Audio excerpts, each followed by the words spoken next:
The train pulled away, leaving nothing but dust and broken promises. Lillian Moore stood alone on that forsaken platform in New Mexico, 1878, clutching a letter from a dead man, a stranger's brother who'd promised her everything. No one came. No wedding. No future. Just silence and the crushing weight of 1,000 miles traveled for nothing. Then a barefoot child appeared, asking if she was the angel Mama had sent. What happened next would set a ranch on fire, bring a broken cowboy back to life, and prove that sometimes the wrong destination leads you exactly where you belong. Stay until the end. Hit that like button and comment your city so I can see how far this story travels. The spring wind carried dust across the high desert like whispered secrets, coating everything in a fine layer of forgotten things. Lillian Moore felt it settle on her traveling dress, a deep blue wool that had seemed so practical back in Boston, but now felt suffocating under the relentless New Mexico sun. She stood on the wooden platform, her leather trunk beside her, one gloved hand shading her eyes as she scanned the empty landscape for any sign of movement. The train's whistle echoed one final time as it disappeared around the bend, leaving her in a silence so complete it pressed against her ears. She had imagined this moment 100 times during the 2-week journey west. In every version, there had been someone waiting, a man with kind eyes, perhaps nervous, holding his hat in weathered hands. Words of greeting, an apology for any delay. The beginning of the life she'd been promised in carefully written letters that smelled of tobacco and hope. Instead, there was nothing. The platform was little more than a raised section of planking beside the tracks, weathered gray by sun and wind. A small shelter with a sagging roof offered shade, but Lillian couldn't bring herself to move toward it. Moving would mean accepting that this was real, that she had traveled 1,800 miles to meet a man who wasn't coming. She pulled the letter from her reticule for the dozenth time that day, unfolding the creased paper with trembling fingers. The handwriting was neat, almost elegant, so different from the rough cowboys and prospectors she'd seen through the train windows. Miss Moore, I cannot promise you luxury, but I can promise you honest work, a home, and a partnership built on mutual respect. The West is hard, but it rewards those brave enough to meet it head-on. If you are willing, take the train to Cimarron Station. I will be there to meet you on April 12th.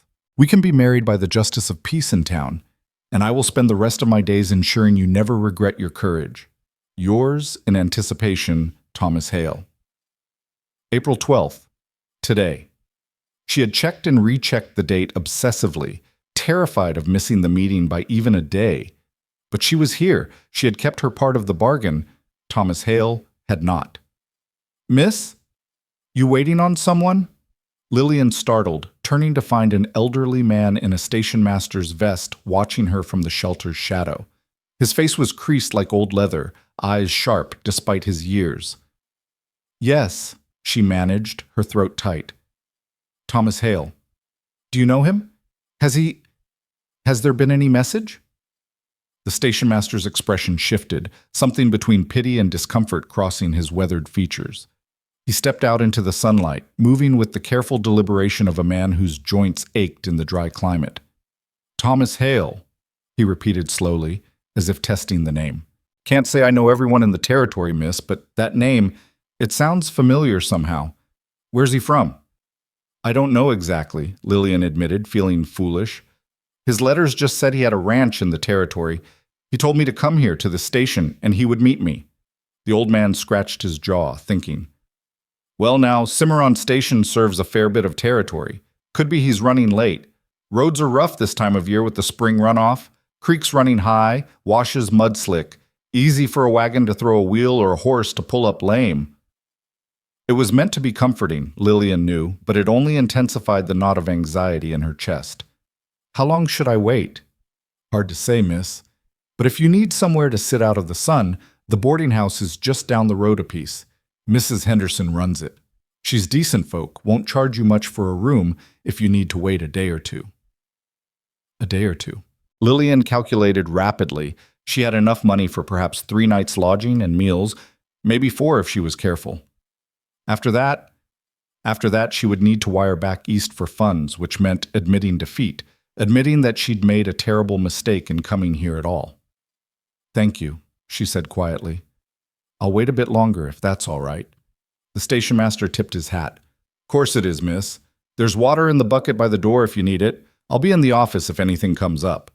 He shuffled back toward the small building attached to the platform, leaving Lillian alone again with the wind and the dust and the terrible growing certainty that something was very wrong.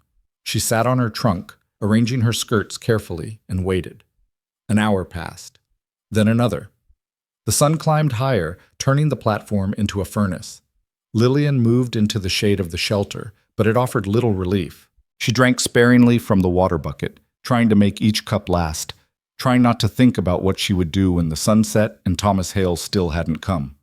She had been so careful, so methodical in her planning.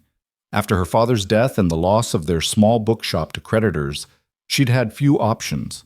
Return to her aunt's house in Philadelphia as a charity case, accept a position as a governess with a family that had made their expectations of additional duties uncomfortably clear, or answer one of the advertisements she'd seen in the matrimonial papers. Honest rancher seeks educated wife for companionship and partnership. Must be willing to embrace Western life. Age 25 to 35 preferred. The advertisement had been almost poetic in its simplicity. No false promises of wealth or luxury, just the straightforward proposition of a man who needed a partner and was willing to offer security in return. Lillian had been 28, too old by Boston standards to hope for a love match, too proud to accept charity, and too practical to believe in fairy tales. She had written carefully, honestly, explaining her situation without embellishment. She had education. Her father had insisted she learn literature and accounting both. She could manage a household, keep books, teach children if there were any. She wasn't afraid of hard work, though she admitted she knew nothing of ranch life. But she could learn. She would learn. Thomas Hale's response had come within 2 weeks, and over the next 6 months they had exchanged a dozen letters. He wrote about the land, harsh but beautiful, demanding but rewarding. He wrote about his plans to expand the ranch, his hope for a family, his belief that the West was a place where people could reinvent themselves, shed the rigid expectations of Eastern society, and become something new. Lillian had let herself hope. More than hope, she had let herself believe in the possibility of a fresh start. A partnership built on mutual respect rather than romantic delusion. It had seemed like such a reasonable dream.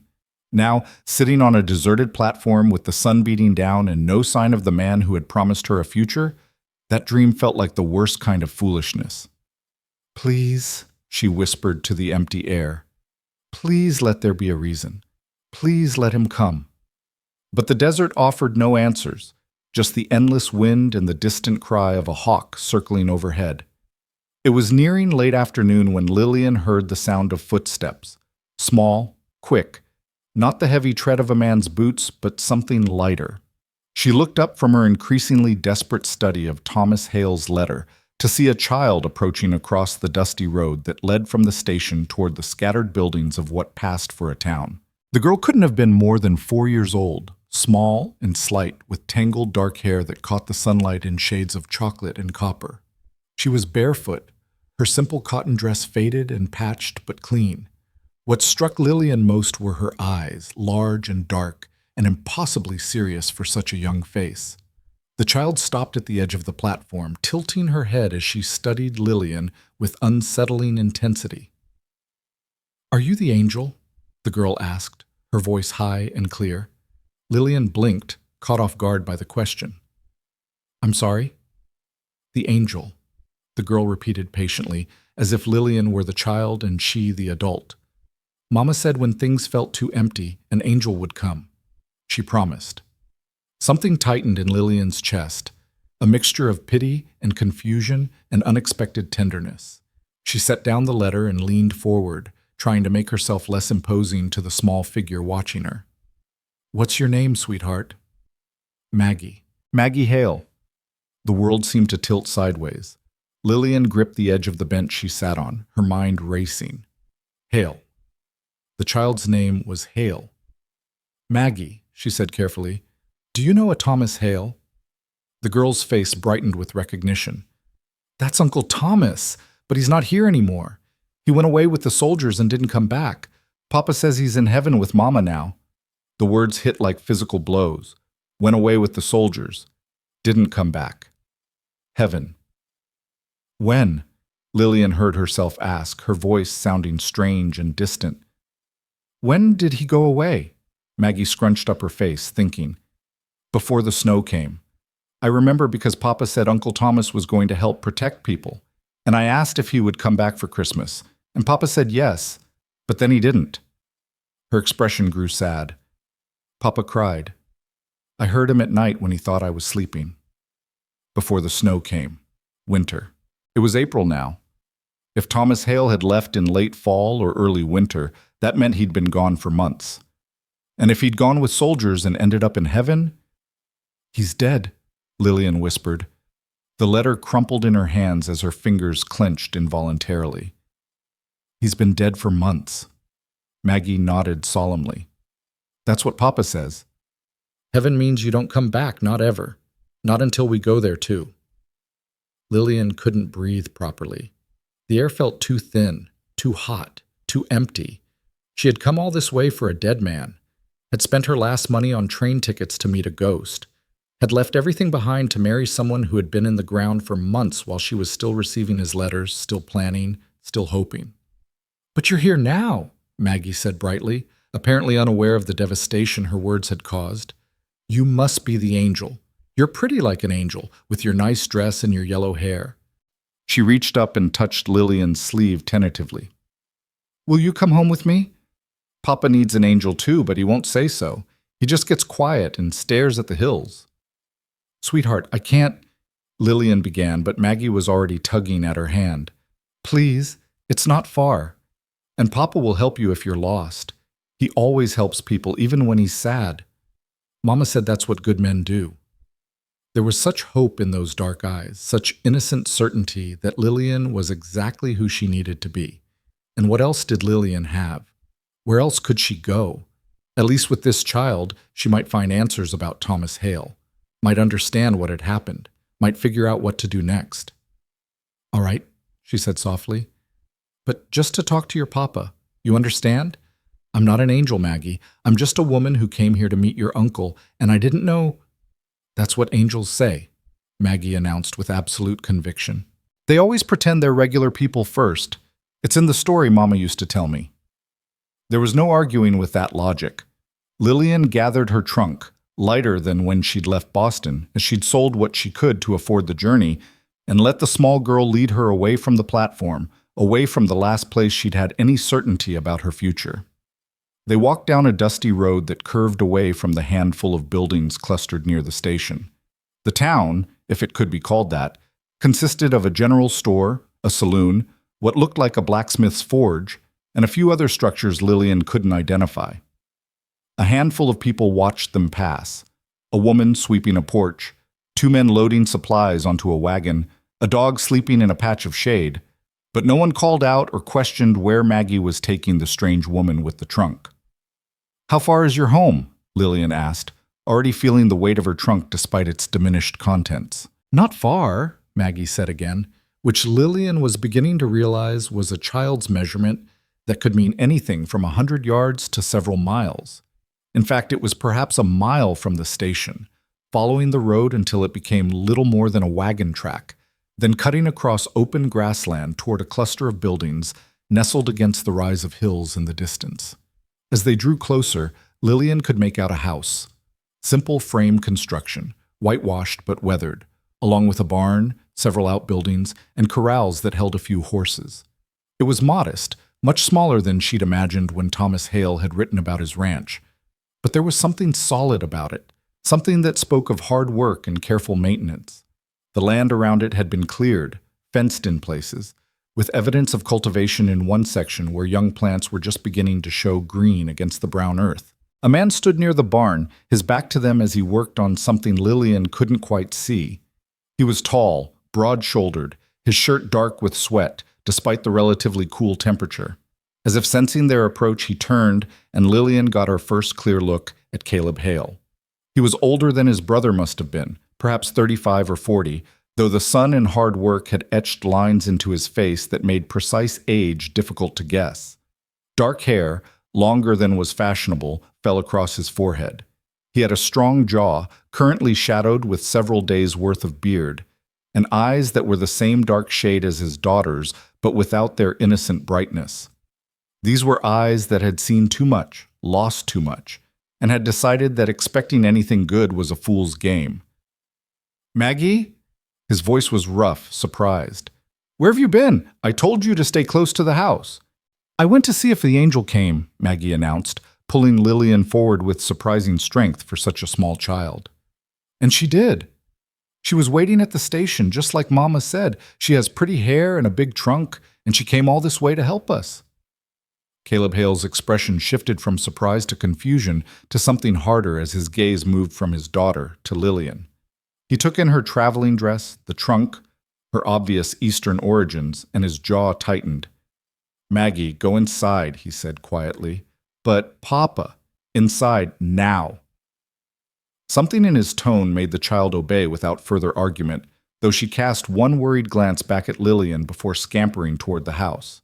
In the sudden silence, Lillian became acutely aware of how isolated they were, how vulnerable her position was.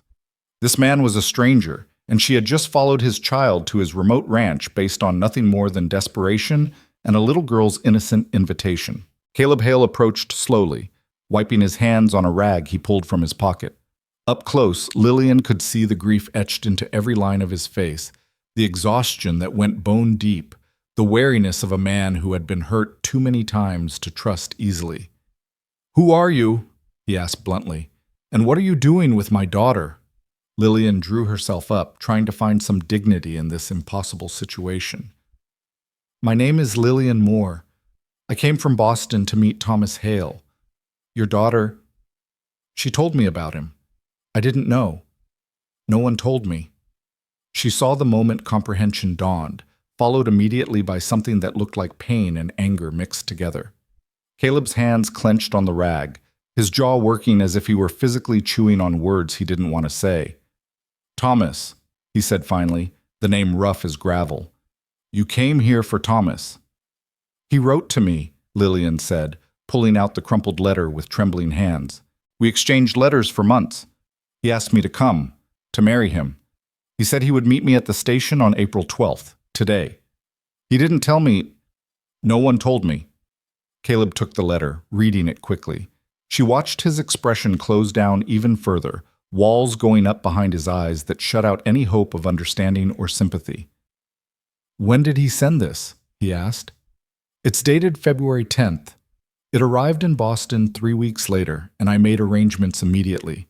The journey took 2 weeks, and I arrived today exactly as planned." Her voice was starting to shake now, the full weight of her situation crashing down. "Your daughter said he's dead. Is that true?" "Yes." The word was brutal in its simplicity, offering no comfort or explanation. "How?" Lillian whispered. "What happened?" Caleb handed back the letter, his movements careful, as if he were handling something dangerous. "There was an Apache uprising in January. Small band, mostly just scared families trying to reach Mexico, but the cavalry went after them anyway. Thomas..." He stopped, swallowed hard. "Thomas had been working as a scout, trying to make extra money to expand the ranch. He volunteered to go with the troop. They got caught in an ambush in a canyon north of here. Only 3 men made it out. Thomas wasn't one of them." Lillian's legs felt unsteady. She set down her trunk and gripped it for support, trying to process what he was telling her. "In January? But this letter is dated February." "My brother wrote to a lot of people in the months before he died," Caleb said quietly. "He was optimistic like that, always making plans, always thinking about the future. I found a stack of letters in his room after we got word, all stamped and ready to post. I didn't know what they said. I figured they were just correspondence with his friends back east, maybe some business arrangements. I mailed them because I thought that's what he would have wanted." The implications of that statement were staggering. Thomas Hale had been dead for 3 months, but his letters had continued to arrive, had continued to build a future that no longer existed. Someone, this man standing before her, had unknowingly sent those letters, setting in motion a chain of events that had brought Lillian across the country to meet a ghost. "You didn't read them," she said. It wasn't quite a question, but Caleb answered anyway. "No, I was..." He looked away toward the hills that shadowed his ranch. I wasn't in a state to be reading my dead brother's mail. I should have. I should have known there might be something important, someone who needed to know. I'm sorry you came all this way. That's a hell of a thing to learn after such a journey. Sorry, Lillian repeated numbly. She almost wanted to laugh at the inadequacy of the word. Sorry. As if sorry could erase the past 6 months of planning, of hoping, of believing she was building towards something real. As if sorry could replace the money she'd spent on train tickets, the possessions she'd sold, the life she'd abandoned. You should stay the night, Caleb said gruffly. It's too late to make it back to town before dark, and the boarding house might not have space anyway. Mrs. Henderson's rooms fill up fast this time of year with the spring drovers coming through. I've got a spare room. It was Thomas's. You're welcome to it. Tomorrow, I'll drive you back to town, help you sort out arrangements for heading back east. It was a reasonable offer, practically generous under the circumstances. But something in Lillian rebelled at the easy dismissal, the assumption that, of course, she would just turn around and go back to Boston as if none of this had happened. Go back to what? The question echoed in her mind. She had nothing left in Boston.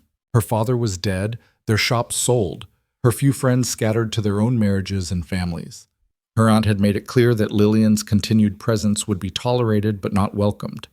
The governess position had been filled when she'd turned it down to come west. She had burned her bridges with the absolute certainty of someone who believed they were stepping into a better future. Now she stood in the ashes with nowhere to go. Miss Moore? Caleb was watching her with concern now, as if worried she might faint or become hysterical. Yes, she heard herself say. Yes, thank you. I would appreciate a place to stay tonight. He nodded, picking up her trunk as if it weighed nothing. Come on then.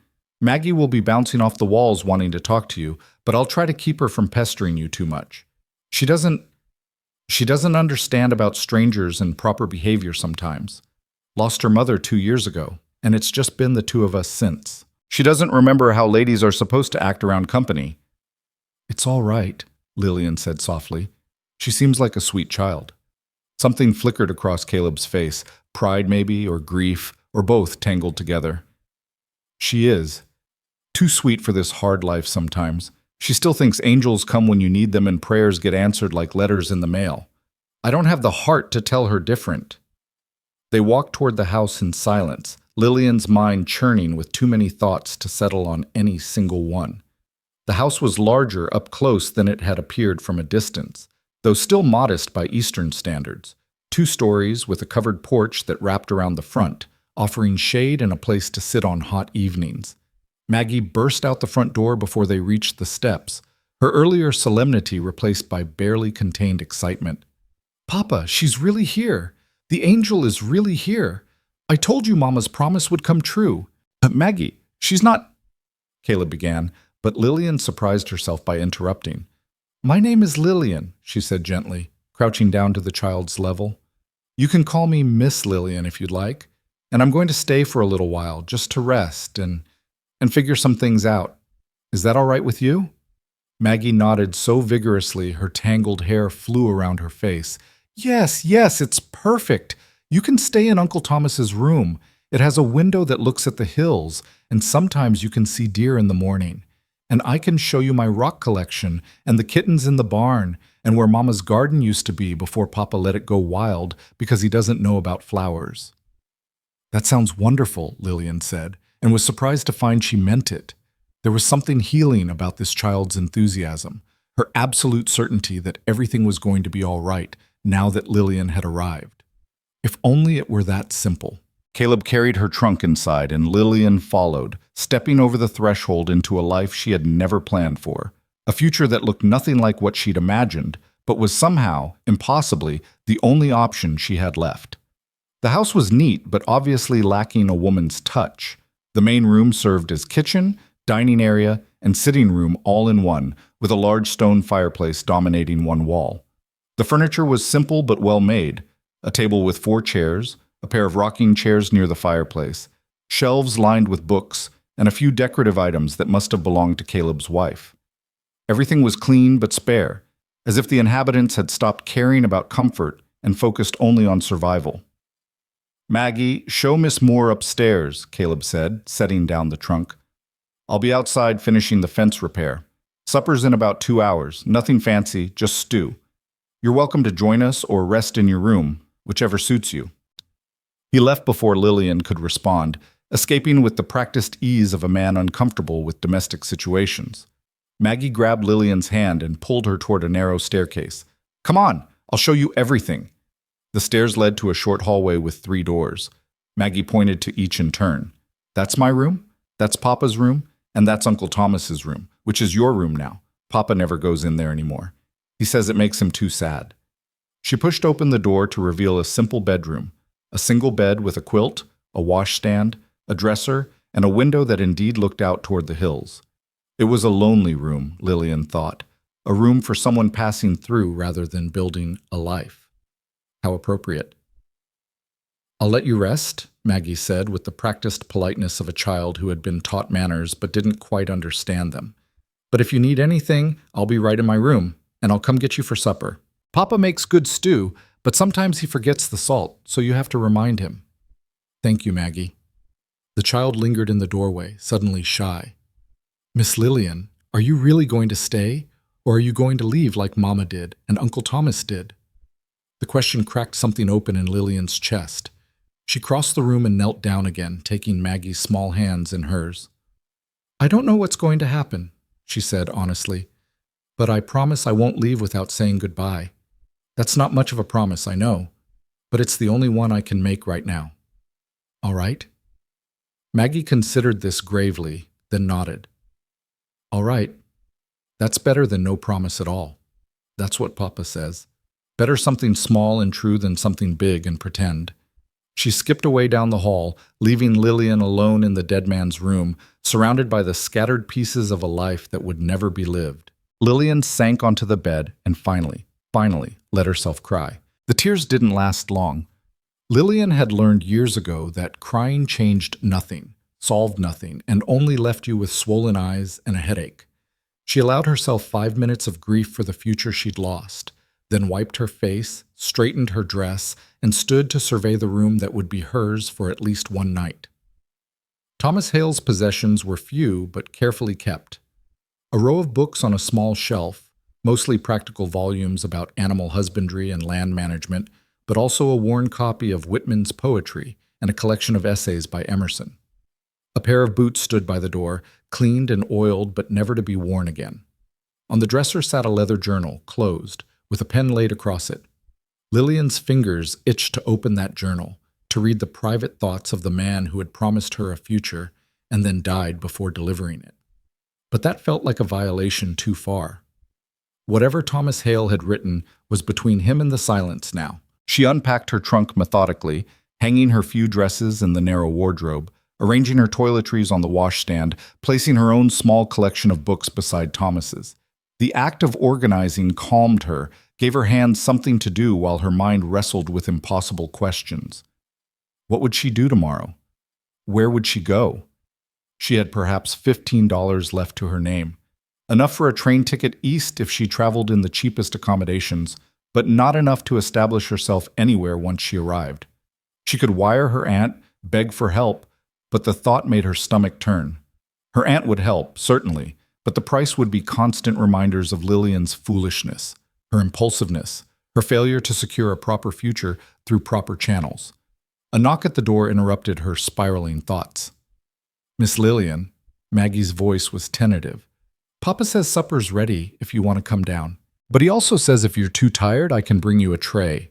He taught me how to carry trays without spilling. Well, mostly without spilling." Despite everything, Lillian found herself smiling. "I'll come down." "Thank you, Maggie."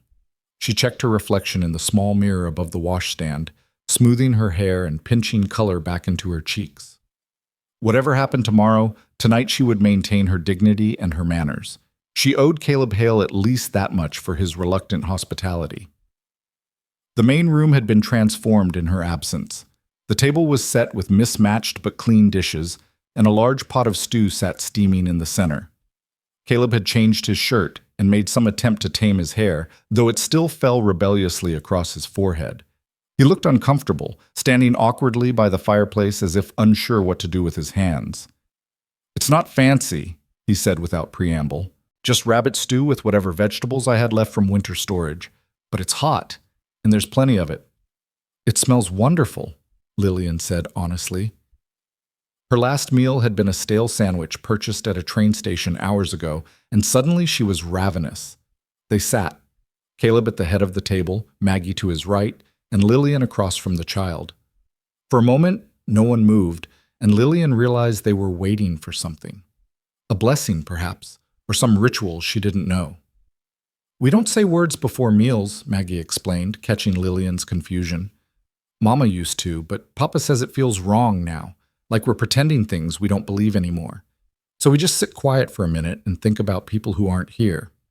It was perhaps the saddest explanation Lillian had ever heard for silence at a meal, but she bowed her head with them and thought about her father, about the bookshop where she'd grown up, about Thomas Hale, who had died without knowing the chaos his letters would cause. Then Caleb ladled stew into bowls, and they ate. The food was good, simple but well seasoned, the meat tender, and the vegetables soft. Maggie kept up a steady stream of chatter, telling Lillian about the ranch, about the horses, about a snake she'd seen last week that Papa said was just a bull snake, but looked scary anyway. Caleb ate in silence, occasionally nodding at his daughter's stories, but offering nothing of his own. Lillian found herself watching him when she thought he wasn't paying attention. There was a heaviness to him that went beyond physical exhaustion, a weight that pressed down on his shoulders and carved deep lines around his eyes. He moved like a man going through motions he'd repeated so many times they'd lost all meaning. Fork to bowl to mouth. Chew, swallow, repeat. Miss Lillian came all the way from Boston, Maggie announced, as if this were the most impressive accomplishment imaginable. That's where the tea party was, right, Papa? The one with the ships? That's right, sweetheart. Caleb's voice was rough but gentle when he spoke to his daughter, so different from the guarded tone he'd used with Lillian. Long time ago now. Do you know about the tea party? Maggie asked Lillian eagerly. Did you see the ships? That was 100 years before I was born, Lillian said with a smile. But yes, I know the story, and Boston is a beautiful city, full of history and culture, very different from here. Did you have a house there? I lived above my father's bookshop. It wasn't very big, but it was full of wonderful things. Books, of course, but also maps and prints, and sometimes rare manuscripts that collectors would come to see. What happened to it? The question came from Caleb, surprising Lillian. He was looking at her now with something that might have been genuine curiosity. The bookshop. If it was yours, why leave? It was a fair question, and Lillian decided he deserved an honest answer. My father died last year. He'd borrowed money to keep the shop running during some lean times, and when he passed, the creditors came calling. I couldn't pay what he owed, so they took the shop. I tried to find work, but opportunities for single women with no connections are limited. When I saw your brother's advertisement, it seemed like the best of my available options. What would you have done? Caleb asked. If Thomas had been here, did you know anything about ranch life? Not a thing, Lillian admitted. But I can learn. I'm good with numbers, I can read and write well. I'm organized and I work hard. I thought those skills would translate somehow. I thought, she paused, choosing her words carefully. I thought if two people were honest with each other about what they needed and what they could offer, they could build something functional, even without romantic attachment. Something shifted in Caleb's expression, not quite approval, but perhaps a glimmer of respect. That's practical thinking. Thomas always was good at finding practical people. He knew this life wasn't for dreamers. And yet he wrote poetry, Lillian said, remembering the Whitman on the shelf upstairs. His letters were beautiful, full of descriptions of the land and the sky. He made the West sound like a place where souls could expand. Caleb's jaw tightened. Thomas was complicated, practical when he needed to be, but with his head in the clouds more often than not. That's what got him killed, thinking he could scout for the cavalry and come home with enough money to turn this place into something grand. Couldn't just accept what we had to always be reaching for more. There was bitterness in his voice, but also grief so raw it made Lillian's chest ache. She wanted to say something comforting, but what comfort could she offer? She was a stranger here, connected to these people only by the thinnest thread of her correspondence with a dead man. I'm sorry, she said quietly, for your loss. Both your losses. She glanced at Maggie, who had grown quiet, sensing the shift in her father's mood. Caleb pushed back from the table abruptly. I'll clean up. You two can go sit on the porch if you want. It's nice in the evenings when the sun's going down. It was clearly a dismissal, and Lillian took it as such. She helped Maggie carry dishes to the sink despite Caleb's protest, then followed the child outside. The porch was indeed pleasant, with 2 rocking chairs positioned to catch the breeze. The sun was sinking toward the hills, painting the sky in shades of orange and pink that seemed impossible in their intensity. Lillian had seen sunsets in Boston, of course, but they'd been muted by buildings and smoke. Here, with nothing but open land in every direction, the sky felt vast enough to swallow the world. Pretty, isn't it? Maggie climbed into one of the rockers, her legs too short to reach the floor, so she had to push off with her toes to make it move. Mama used to say the sky was trying to show us what heaven looked like, all those colors and clouds. She said that's where she'd be someday, painting pictures in the sunset for us to see. That's a lovely thought, Lillian said, settling into the other rocker. Papa doesn't like when I talk about Mama, Maggie continued matter-of-factly. It makes him sad. But I think if we don't talk about people, we start to forget them, and that's worse than being sad, don't you think? The child's wisdom was startling. Yes, Lillian agreed. I think you're right. It's important to remember the people we've loved, even when it hurts. They rocked in companionable silence for a while, watching the sun sink lower. Lillian felt some of the tension ease from her shoulders. Tomorrow would bring its own problems, but for this moment, sitting on a porch in the fading light with a lonely child beside her, she could simply exist. Miss Lillian, Maggie's voice was small now, uncertain. Do you think Mama really sent you, or do you think I just made that up because I wanted it to be true? Lillian considered the question carefully. She could tell the child what she wanted to hear, could reinforce the comforting fantasy, or she could be honest. I think, she said slowly, that sometimes people need help, and sometimes other people show up at just the right moment. Maybe that's what your mama knew would happen, not that she would send someone, but that when the time was right, someone would come. And here I am, right when you went looking. That seems like more than just coincidence to me. Maggie thought about this, her small face serious in the dimming light. So maybe you're not an angel, but maybe Mama knew you'd come anyway? Maybe something like that. That's almost as good, Maggie decided. Papa says we have to deal with what is, not what we wish for. But I think sometimes what is turns out to be what we wished for, just in a different shape than we expected. Lillian felt tears prick her eyes again, but these were different from the ones she'd shed upstairs. You're a very wise little girl, Maggie Hale. That's what Uncle Thomas used to say, Maggie replied, pride evident in her voice. He said I was going to be trouble when I grew up because I thought too much. But he said it like it was a good thing, like thinking too much was better than not thinking enough. They rocked and watched until the sun disappeared completely and stars began to emerge in the darkening sky. When Maggie started to yawn, Lillian suggested it was time for bed. Will you tell me a story? Maggie asked as they went inside. Mama used to tell me stories every night. Papa tries sometimes, but he's not very good at it. He always forgets the middle parts and just tells me how it ends. Caleb was still at the sink, washing dishes with more attention than the task required. He glanced up as they entered, and Lillian saw something flash across his face. Hope, maybe, or relief that his daughter had found someone to fill a need he couldn't meet. I'd be happy to tell you a story, Lillian said. Let's get you ready for bed first. Maggie's room was small but charming, with a narrow bed covered in a colorful quilt and shelves lined with treasures, rocks and feathers and bits of glass that caught the light. A rag doll sat propped on the pillow, its features faded but clearly beloved. The child changed into her nightgown with the unselfconscious ease of someone used to managing on her own, then climbed into bed and patted the space beside her expectantly. Lillian sat, her mind racing through stories she knew. Not fairy tales. Those seemed wrong somehow, too full of easy magic and simple solutions. Not religious parables, which she suspected wouldn't be welcome in this house. Finally, she settled on a story her father had told her, about a girl who traveled far from home and learned that courage wasn't the absence of fear, but the decision to move forward despite it. Maggie listened with rapt attention, her eyes growing heavy as Lillian's voice wove through the narrative.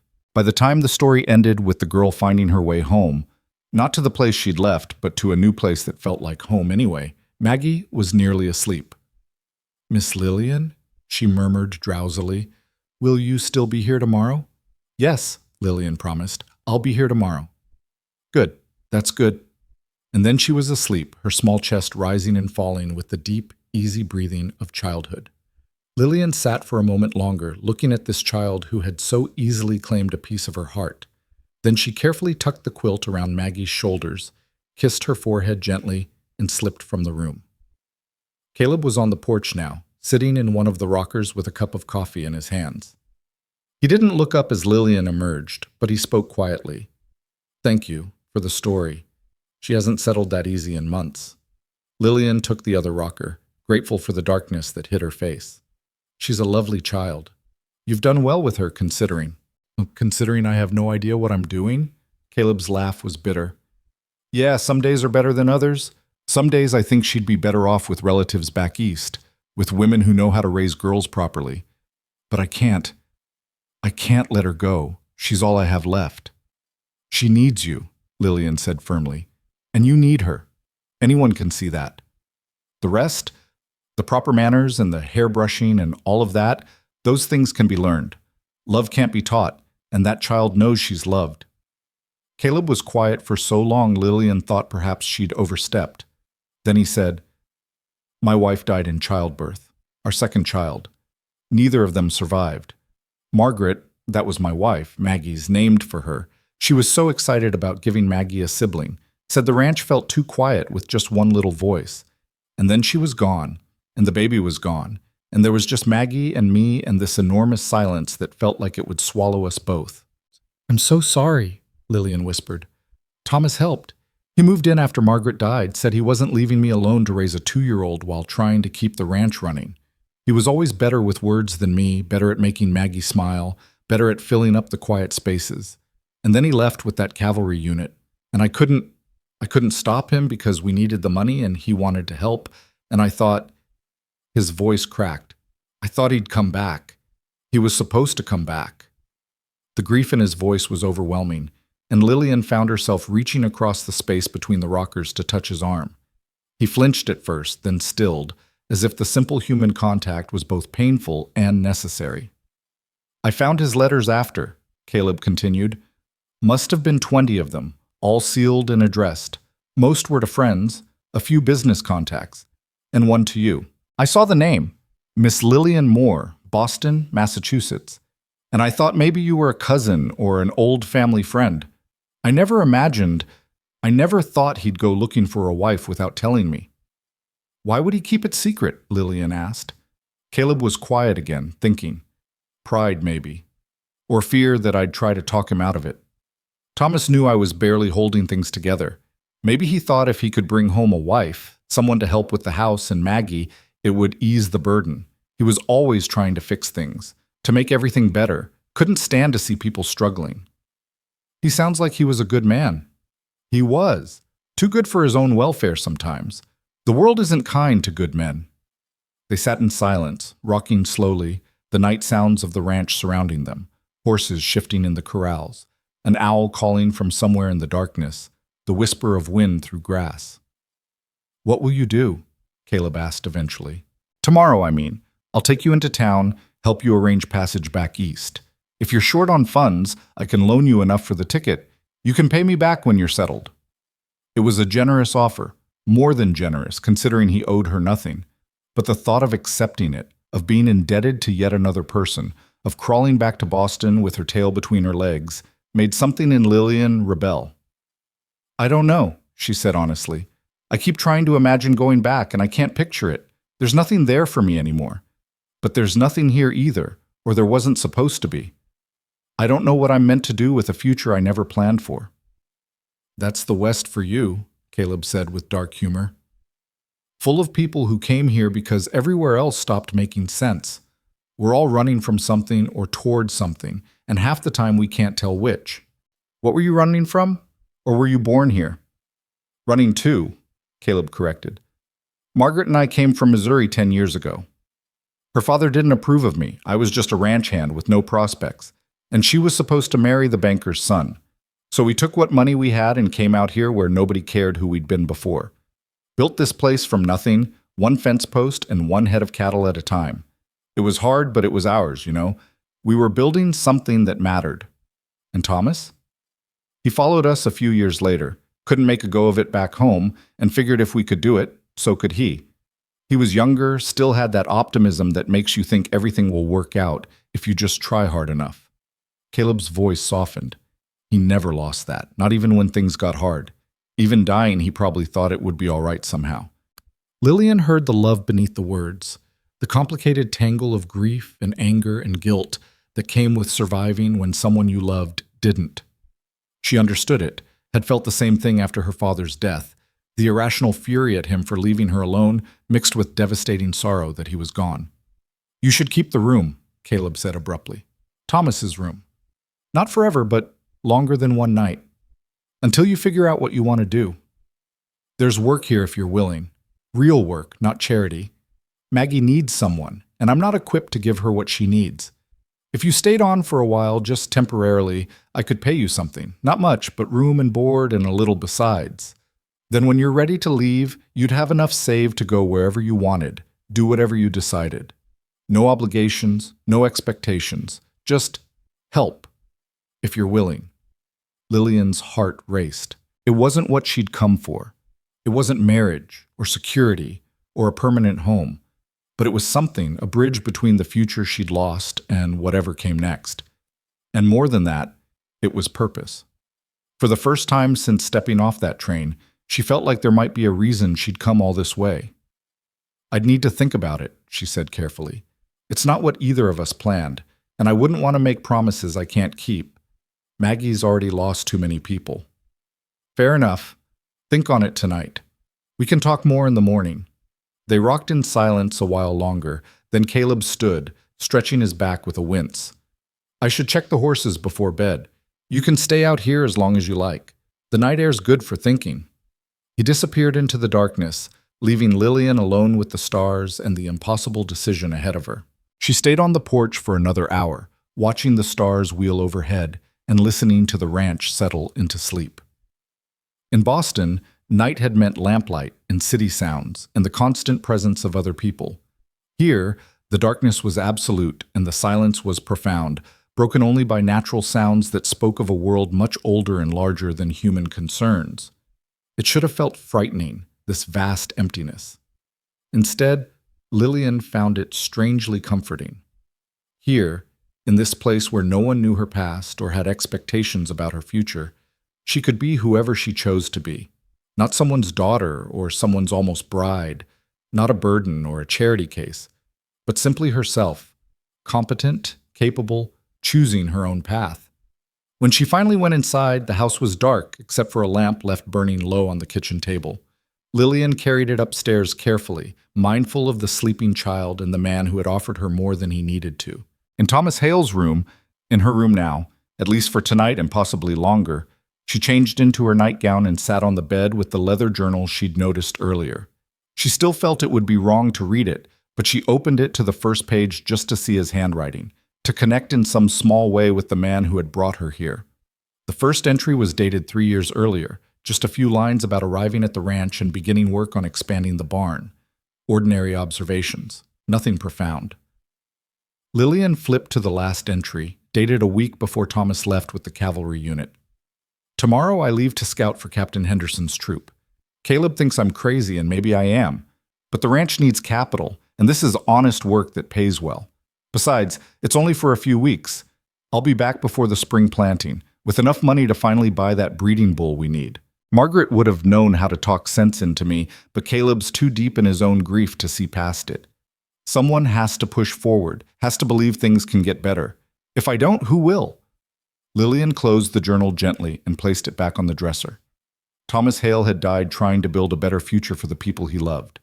She had come here chasing a different future, one that had turned out to be a ghost. But maybe, just maybe, there was a third future waiting, one neither of them had imagined, but that might serve them all.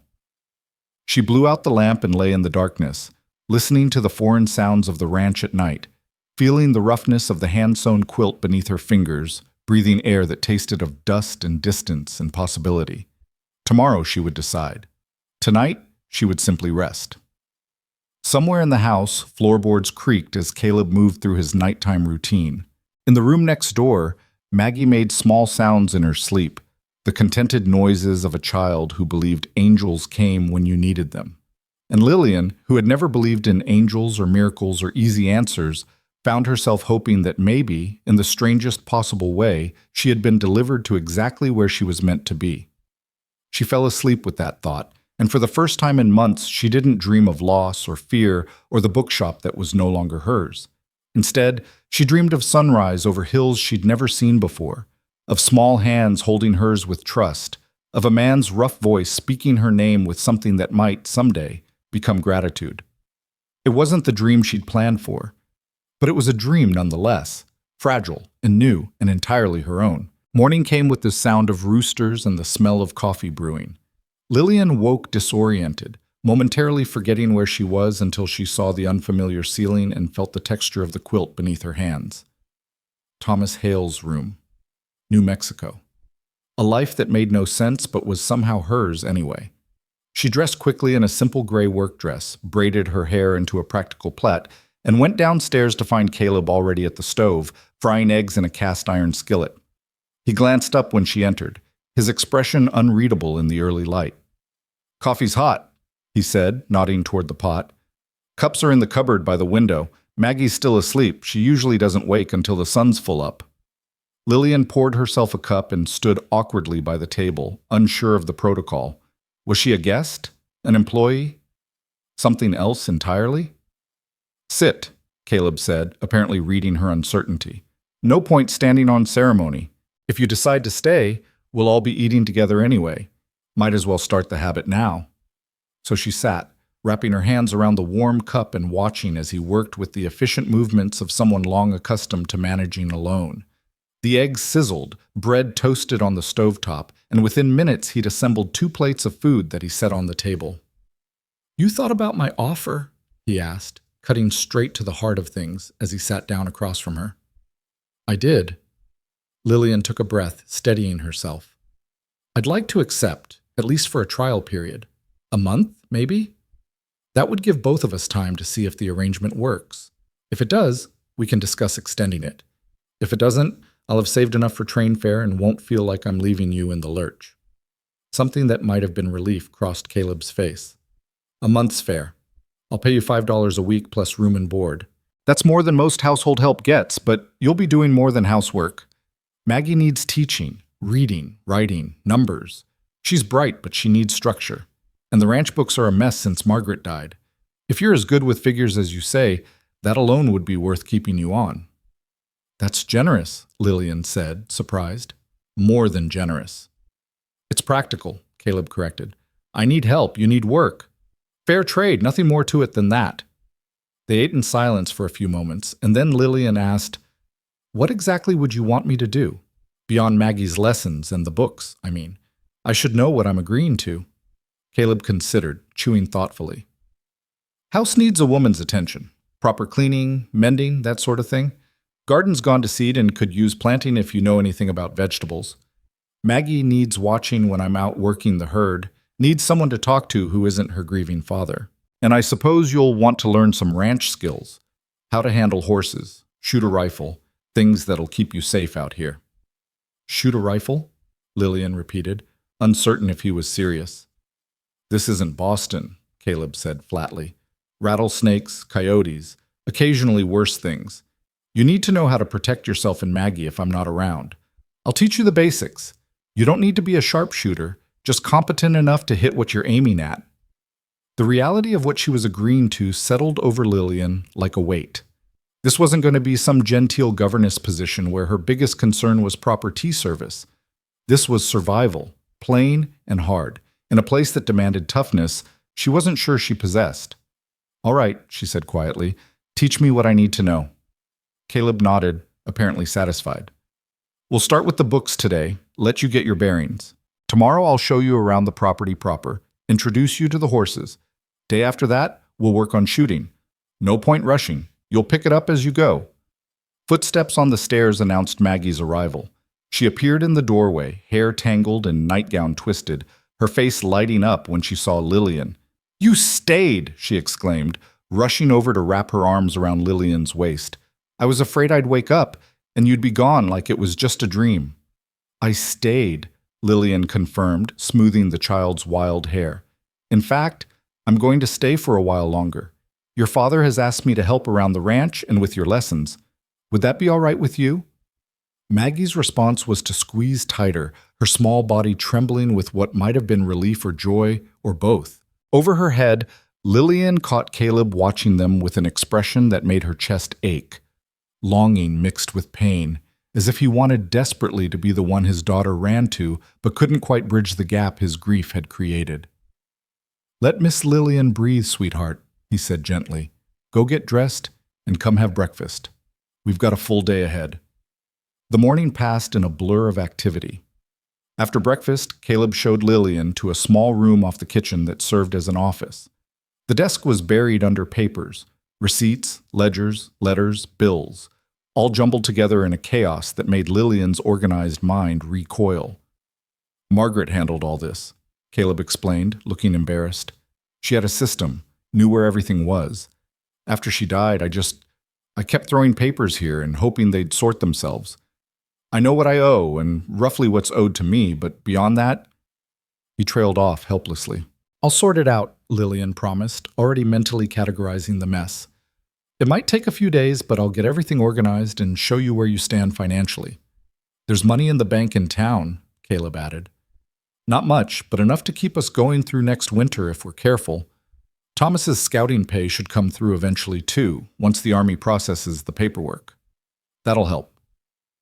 The thought of profiting from Thomas's death felt ghoulish, but Lillian understood the practical necessity.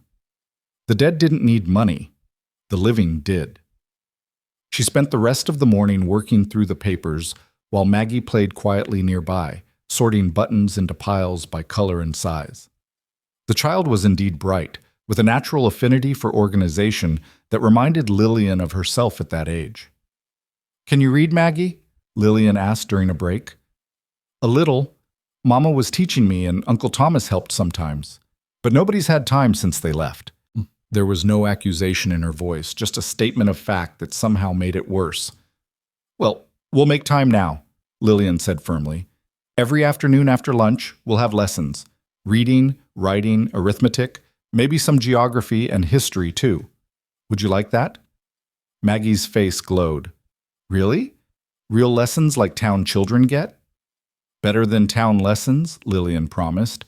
"We'll make them interesting." Around noon, Caleb came in dusty and tired, having spent the morning repairing fence line. Lillian fixed a simple lunch of bread, cheese, and leftover stew, and they ate together in a companionship that was becoming almost comfortable. After lunch, true to her word, Lillian began Maggie's first lesson. They started with reading, using one of Thomas's books, a simplified collection of Aesop's fables that seemed appropriate. Maggie struggled at first, sounding out words slowly, but she was determined and made steady progress. "The tortoise and the hare," she read carefully. "The hare was very..." She looked up at Lillian for help. "Proud," Lillian supplied.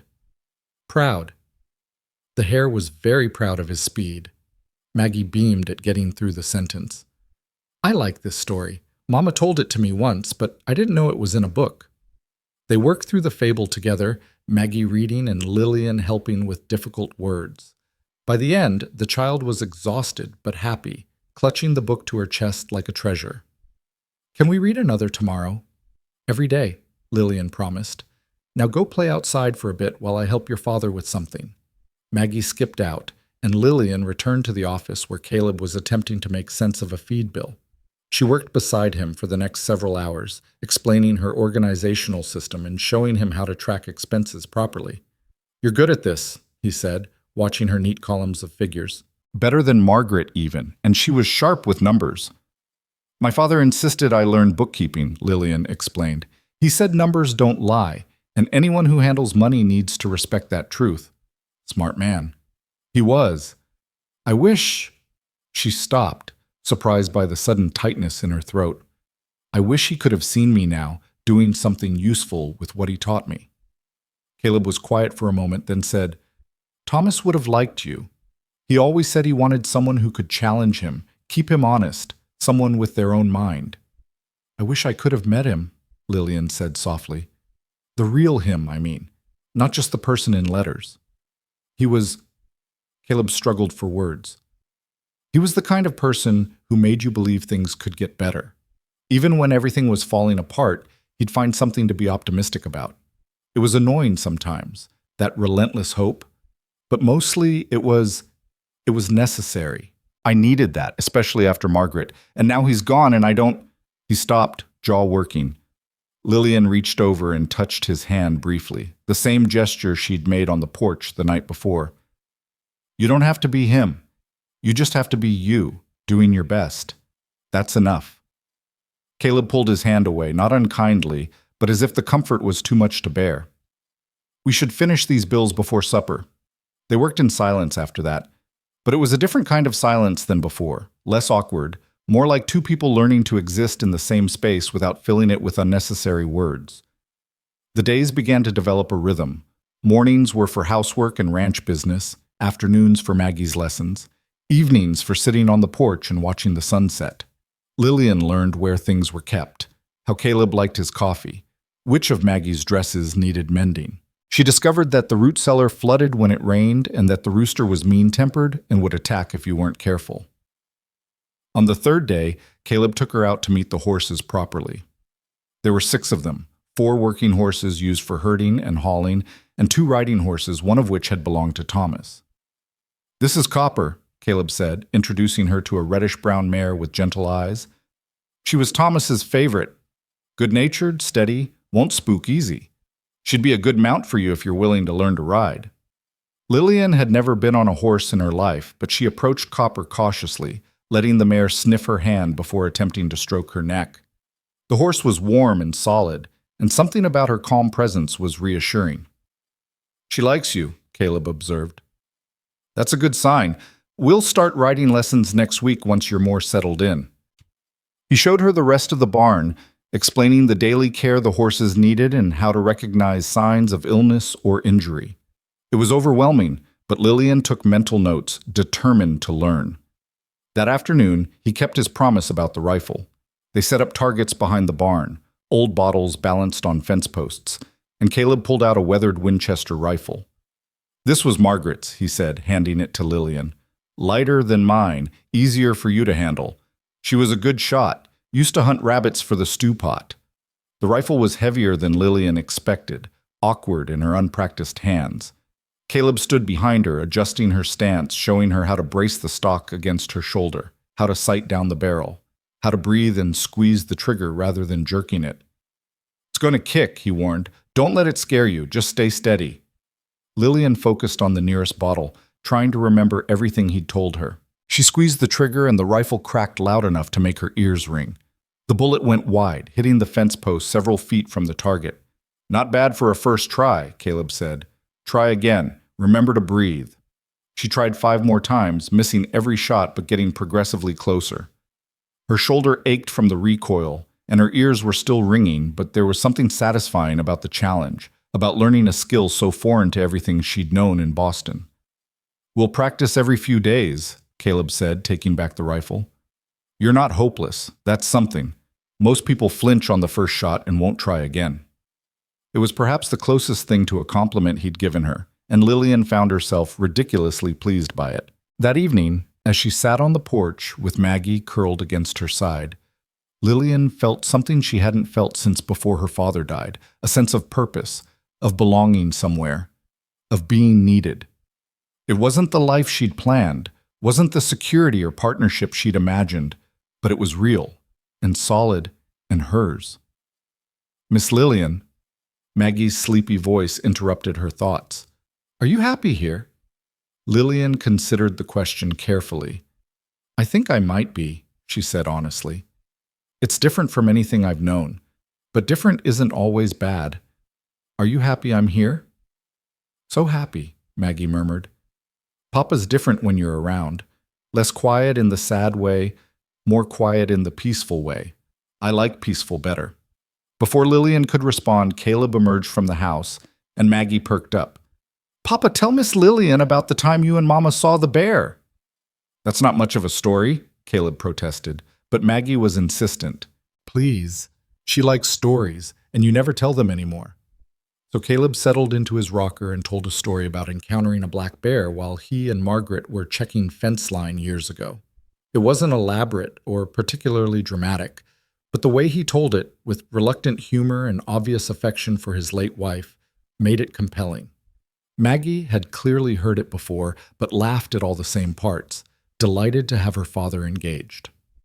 When the story ended, Caleb looked almost surprised at himself, as if he'd forgotten he could still tell stories, could still remember without drowning in the remembering. The week passed, and then another. Lillian's trial month was slipping by faster than she'd expected. The ranch books were organized now, everything filed and categorized and reconciled. She'd discovered Caleb was in better financial shape than he'd thought. Not wealthy by any means, but stable, with enough saved to weather setbacks. She'd also uncovered some outstanding debts that hadn't been paid, including one to a man named Victor Drummond, who owned several properties in town. The amount was significant, nearly $200, and according to the notes Margaret had kept, it had been borrowed to purchase cattle during a hard winter 3 years ago. Drummond, Caleb said when she asked about it, his expression darkening. I've been making payments when I can, but he keeps adding interest. Says it's standard practice, but the rate seems criminal. Does he have documentation of the interest terms? Lillian asked. Just his word against mine. Margaret handled the original loan, and she's not here to confirm what was agreed. The bitterness in his voice was sharp enough to cut. Lillian made a note to look into it further. Something about the situation felt wrong, but she'd need more information before she could say why. Meanwhile, Maggie was flourishing under regular lessons. She'd finished the Aesop's Fables and moved on to a simple geography primer, fascinated by maps and the idea that there were places vastly different from her own small world. She asked endless questions. What was an ocean like? Did people really live in cities with buildings as tall as trees? Were there truly countries where everyone spoke different languages? Lillian answered what she could and admitted ignorance when she couldn't, which Maggie seemed to appreciate. Mama used to pretend she knew everything, the child confided, but I think it's braver to say when you don't know something. The shooting lessons continued as well. Lillian still couldn't hit a bottle reliably, but she could hit the fence post most times, and Caleb seemed satisfied with her progress. You'll never be a marksman, he said bluntly after one session, but you're competent enough to scare off a coyote or signal for help if you need to. That's what matters. On the 15th day, Lillian woke to the sound of horses approaching the house. She dressed quickly and hurried downstairs to find Caleb already outside, his body language tense. Through the window, she could see 3 riders, well-dressed men on expensive horses, clearly not ranch hands or passing travelers. The man in the lead was perhaps 50, with silver-threaded hair and an air of authority that suggested he was used to getting his way. He dismounted with the ease of someone who'd spent considerable time on horseback, and his smile was all teeth and no warmth. "Caleb Hale," he said, his voice carrying clearly through the morning air. "It's been a while. I'd begun to think you were avoiding me." "Drummond." Caleb's voice was flat, unwelcoming. "What brings you out here?" "Business, naturally. I believe we have a matter of some outstanding debt to discuss." Lillian's stomach tightened. The man from the ledgers, the one who'd loaned Caleb money and kept adding interest. She moved closer to the window, watching carefully. "I've been making payments," Caleb said. "Regular payments, same as always." "Indeed you have, and I appreciate your diligence. However, circumstances have changed. I'm consolidating my investments, and I'm afraid I need to call in my loans, all of them, immediately." The silence that followed was terrible. Lillian could see Caleb's hands clench into fists at his sides, could read the shock and anger in every line of his body. "That wasn't the agreement," he said finally, his voice dangerously quiet.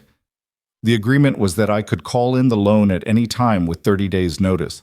I'm giving you that notice now, $200 plus accumulated interest. Let's call it 240 total.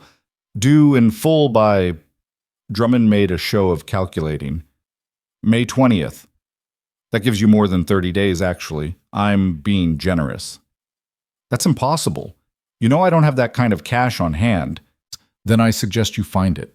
Sell some cattle, perhaps, or mortgage the property. I'm sure someone in town would be willing to help you out. Drummond's smile widened. Or, of course, if you can't pay, I'd be willing to accept the property itself as settlement. Take the whole debt burden off your shoulders. Understanding crashed over Lillian like cold water. This wasn't about debt collection. This was about land acquisition. Drummond wanted the ranch, and he was using the loan as leverage to force Caleb into a corner. "You'll get your money," Caleb said, his voice like iron. "All of it, on time. Now get off my property." Drummond's smile never wavered. 30 days, Hale. Don't make this harder than it needs to be. He remounted his horse, his companions doing the same. "Oh, and I heard about your brother. Tragic, truly. Seems like your family has had more than its share of misfortune lately.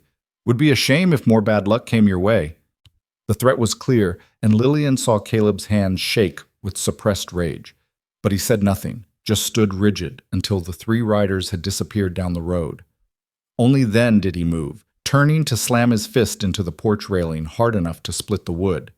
The violence of it made Lillian flinch, but she understood. He needed an outlet for the fury and fear that had nowhere else to go. She stepped outside quietly. "Caleb?" He spun around, and for a moment she saw raw anguish in his face before he locked it away. "You heard?" "Most of it. Is what he said true? About calling in the loan?" "Probably." Margaret would have read the contract carefully, but knowing Drummond, he made sure there was an escape clause that favored him. Caleb rubbed his face with both hands. $240. I've got maybe 60 in the bank, and I can't sell cattle now. They're not ready for market and won't be for months. Even if I could, I wouldn't get fair price selling in desperation." "There has to be another way," Lillian said. "Let me look at the books again, see if there's something we're missing. Maybe there's nothing to miss." The words came out harsher than he probably intended. "Don't you think I've been over it 1,000 times? This ranch barely makes enough to keep us fed and sheltered. There's no hidden treasure, no miracle solution. Drummond knows that. He's been waiting for the right moment to corner me, and now he's got it." Maggie appeared in the doorway, her eyes wide with fear. "Papa, why are you yelling?" Caleb's expression crumbled. He crossed to his daughter, knelt down, and pulled her into a fierce hug. "I'm sorry, sweetheart. Just some grown-up problems. Nothing for you to worry about." But Maggie wasn't fooled. "Are we going to lose the ranch? Like Jenny's family lost theirs last year?" "No," Caleb said firmly, though Lillian heard the desperation beneath the certainty. "No, we're not going to lose anything. I promise." It was a promise he couldn't necessarily keep, and they all knew it. But sometimes promises were all you had to hold on to, even when the ground beneath you was crumbling.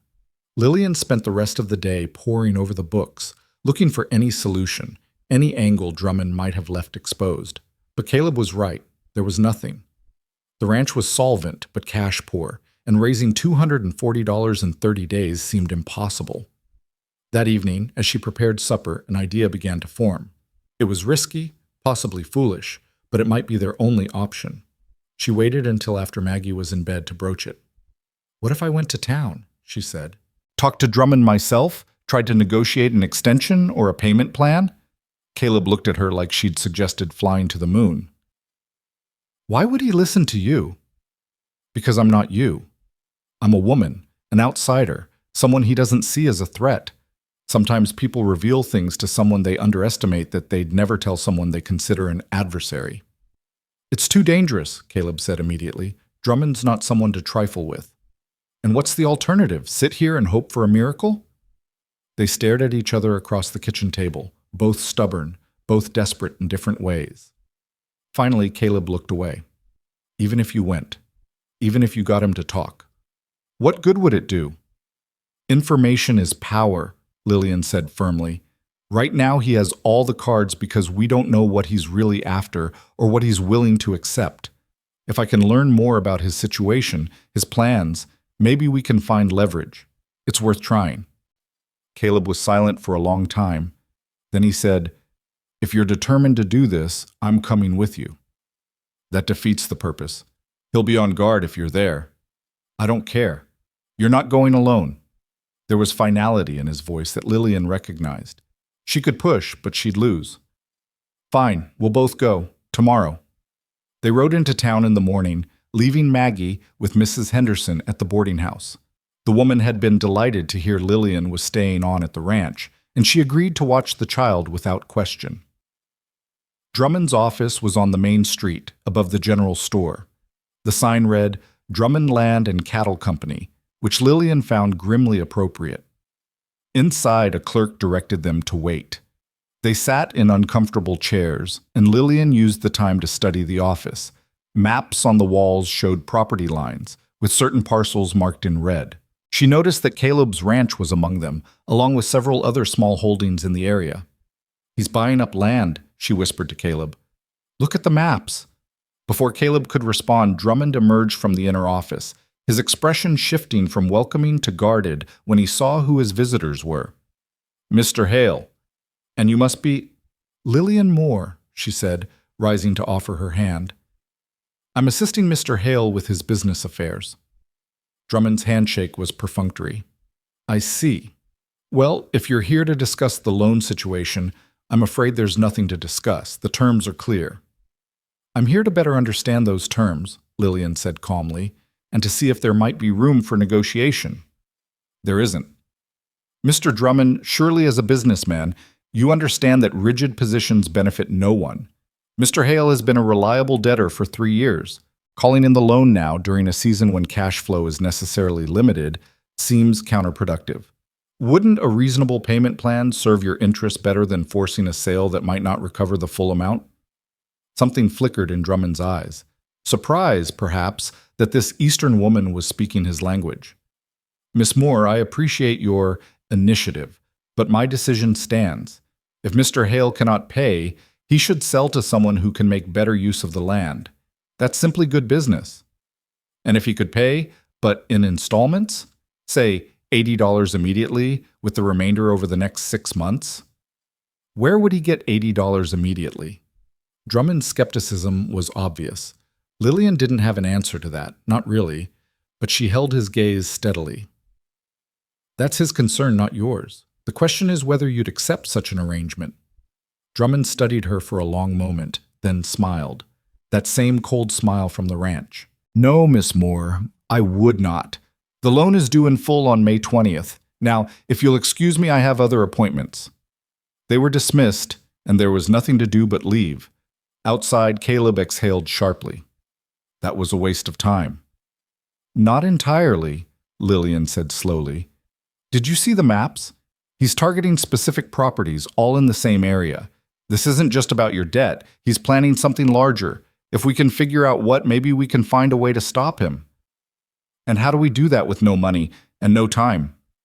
Lillian didn't have an answer, but as they rode back to the ranch, an idea began to form. Dangerous, probably stupid, but possibly their only chance.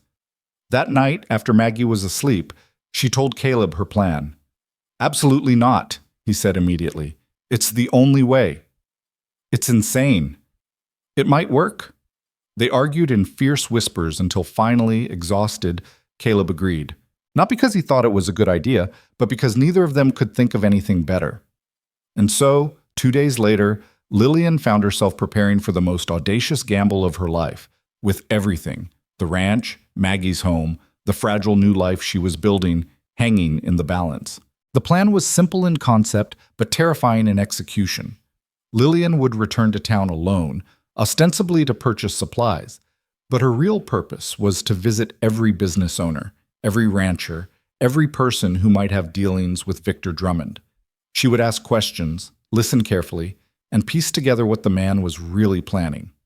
Information, she'd told Caleb, was their only weapon when they had no money and no time. Caleb had hated the idea, but desperation made allies of unlikely strategies. She left early on a Tuesday morning, wearing her most respectable dress and carrying a list of legitimate supplies to purchase. Maggie had clung to her before she left, extracting a promise that Lillian would be back before dark. "I don't like when people leave," the child had whispered against Lillian's shoulder. "I'm coming back," Lillian had promised, holding her tight. "I swear it." The ride to town took nearly an hour, and Lillian used the time to rehearse her approach. She couldn't be too direct, or people would become suspicious. She needed to seem casual, merely curious, a newcomer trying to understand the local landscape. Her first stop was the general store, where a kindly woman named Mrs. Patterson ran the counter. Lillian made her purchases slowly, engaging in the sort of small talk that seemed natural.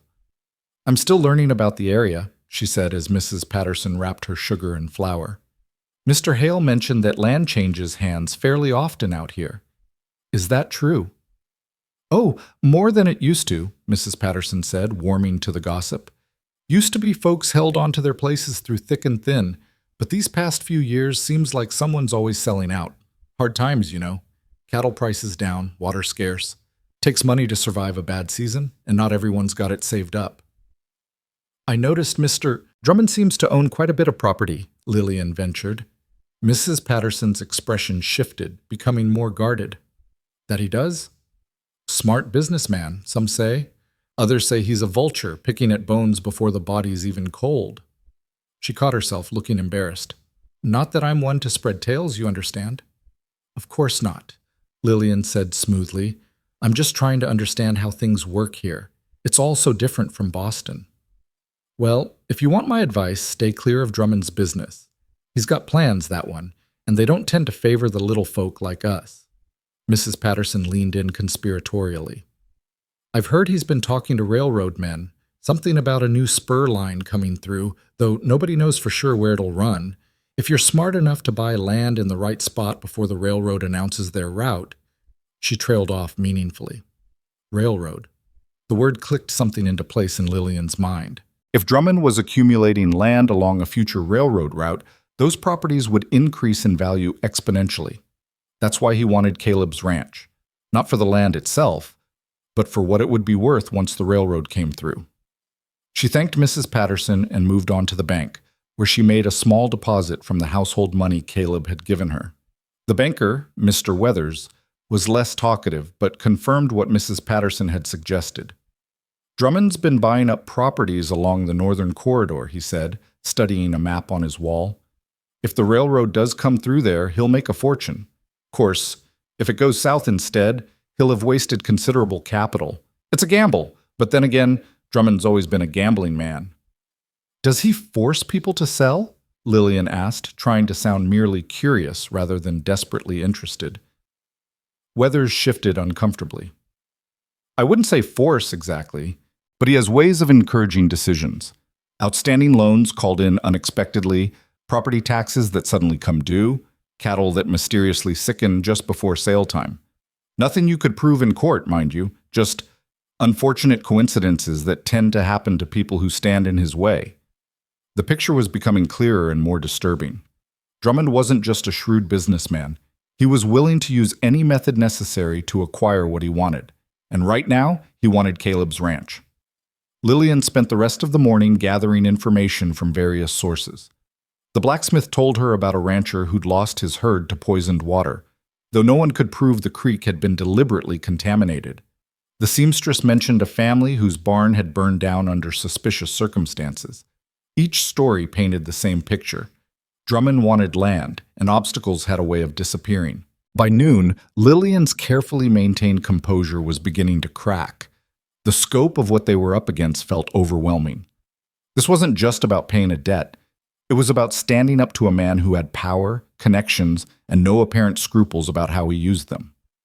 She was heading back to retrieve her horse when she overheard two men talking outside the saloon. One of them mentioned Drummond's name, and Lillian slowed her pace, pretending to adjust her packages while she listened. "He's got those men coming out from Denver next week," one man said. "The ones he uses when persuasion ain't enough."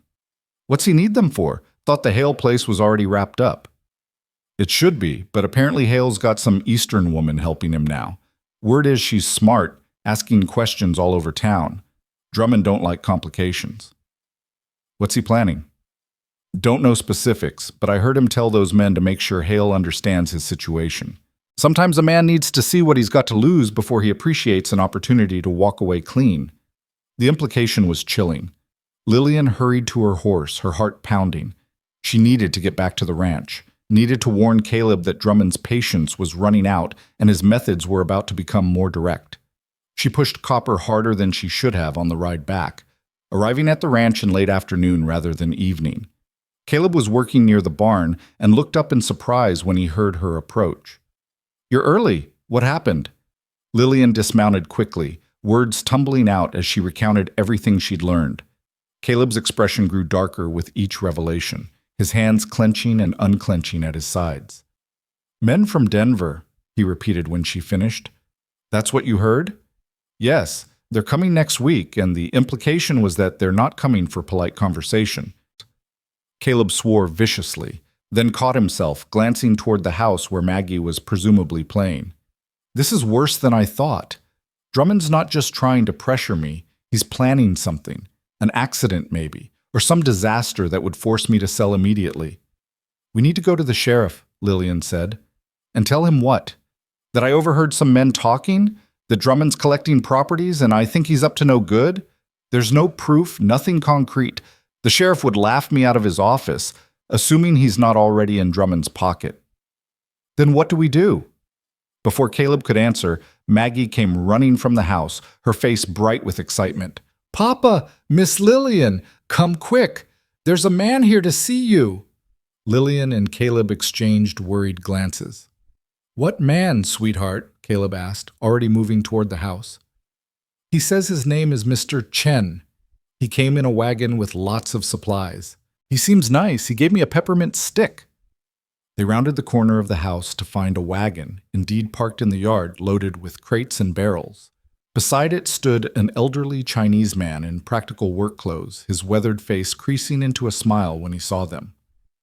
"Mr. Hale," he said, his English accented but clear. "I am Chen Wei. I have traveled from Sacramento with supplies for Thomas Hale. Your brother, I believe?" Caleb stared at him in confusion.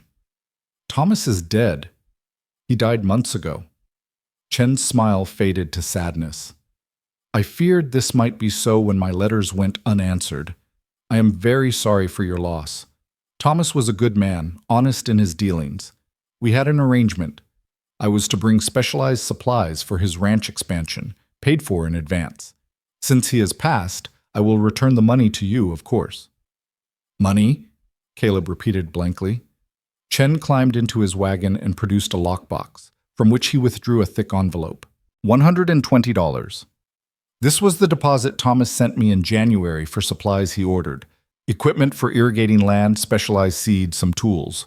When he did not respond to confirm delivery, I made inquiries and learned of his death. It has taken me time to arrange my business affairs and make the journey here to return his money." Lillian's mind was racing. $120. Added to the $60 Caleb had in the bank, that was $180, still short of what they needed, but significantly closer. "I don't understand," Caleb said slowly. "Thomas sent you this money?" "In January, yes. He wrote to me of his plans, how he wished to expand the ranch, to make it prosperous. He was very hopeful, very determined. I am sorry his dreams did not come to pass." Chen held out the envelope. "This belongs to you now." Caleb took it with shaking hands, staring at the money as if it might disappear. This is more than I hoped for. Thank you, Mr. Chen. Thank you for your honesty." Chen bowed slightly. "It is only right. Your brother trusted me, and I will honor that trust even in his death. There is one other thing." He returned to the wagon and retrieved a smaller package, wrapped in oiled cloth. "Thomas also sent me a letter asking that if anything should happen to him, I should deliver this to his family. He was a cautious man, perhaps sensing danger. I think he wanted you to have this." He handed the package to Caleb, who unwrapped it carefully to reveal Thomas's journal. Not the one Lillian had seen in his room, but a different one, smaller and older. A letter was tucked inside the front cover. "I will leave you to your privacy," Chen said tactfully. "I must return to town before dark. But if you ever need supplies, honest supplies at fair prices, you contact Chen Wei in Sacramento. I would be honored to serve Thomas's family." He climbed back into his wagon and drove away, leaving them standing in the yard with the money and the journal and 1,000 questions. Caleb opened the letter with careful fingers. Lillian watched his face as he read, seeing emotions flicker across his features. Surprise, grief, something that might have been pride. "What does it say?" she asked softly. Caleb cleared his throat and read aloud. "Caleb, if you're reading this, then I didn't make it back from the cavalry run. I'm sorry for that. I know how much you've already lost, and I hate adding to it, but I want you to know I don't regret going. The money from scouting, combined with what I'd saved and the payment I sent to Chen, would have been enough to expand the ranch properly. I wanted to give you and Maggie that gift, wanted to make sure you'd be secure even if I wasn't around to help anymore. I've written to a woman in Boston, Miss Lillian Moore. She's educated, practical, and looking for a fresh start. I think she'd be a good match for me, but more importantly, I think she'd be good for you and Maggie too. You need help, brother, even if you're too proud to admit it. You need someone who can share the burden, who can bring some life back into that house. If she comes after I'm gone, give her a chance. Don't be too stubborn to accept help when it's offered." There's also information in this journal about Drummond. I've been keeping notes on his land acquisitions, his methods, everything I could learn. He approached me once, wanted me to convince you to sell. When I refused, he made threats. I documented everything. If he causes trouble after I'm gone, use this. It might not hold up in court, but it could be leverage. Take care of Maggie. Tell her Uncle Thomas loved her more than words can say. And try to forgive yourself for whatever you're blaming yourself for. Margaret wouldn't want you living in grief forever, neither do I. Be happy, Caleb. That's what we both wanted for you. Your brother Thomas. The silence after Caleb finished reading was profound. Lillian felt tears on her cheeks and didn't bother to wipe them away. Thomas had known. He'd known he might not come back, and he'd tried to protect his family even in death. He'd sent her here, not just for himself, but for them. He planned all of it, Caleb said, his voice rough with emotion. The supplies, the money, bringing you here. He was trying to save us even while he was dying. He loved you very much, Lillian said quietly. Both of you. Caleb nodded, unable to speak. He opened the journal with trembling hands, and they read through it together as the sun sank lower. Thomas had been meticulous in his documentation. Dates, names, conversations, all recorded in neat handwriting. There were accounts of threats, suspicious incidents, connections between Drummond and various officials. It wasn't proof that would stand up in a court of law, but it was damning nonetheless. This is what we needed, Lillian said, excitement building despite the circumstances. This is leverage. If Drummond knows we have this, knows we could make it public, he'd deny everything, Caleb said. His word against a dead man's. But what if we didn't need it to hold up in court? What if we just needed it to make him back down? If enough people in town read this, saw the pattern, even if they couldn't prove anything legally, it would damage his reputation, make it harder for him to operate. Caleb considered this, hope and doubt warring in his expression. It's risky. If we threaten him, and it doesn't work, we've lost our only card. But we don't threaten him directly, Lillian said, thinking rapidly. We let him know we have information, let him wonder what we might do with it. Men like Drummond, they're used to controlling situations. Uncertainty makes them uncomfortable. We use that. They were still discussing strategy when the first smell of smoke reached them. Lillian noticed it first, a faint, acrid scent on the evening breeze. She lifted her head, sniffing, and saw Caleb do the same. Their eyes met in sudden alarm. The barn, Caleb said, and ran. Lillian ran too, her skirts hiked up, heart pounding. They rounded the corner to see smoke seeping from under the barn door, thin tendrils that promised worse within. The horses were screaming, terrified by the smell of fire. Get Maggie, Caleb shouted. Get her away from the house, toward the creek. But Lillian was already moving toward the barn. The horses. I'll get the horses. You get my daughter to safety.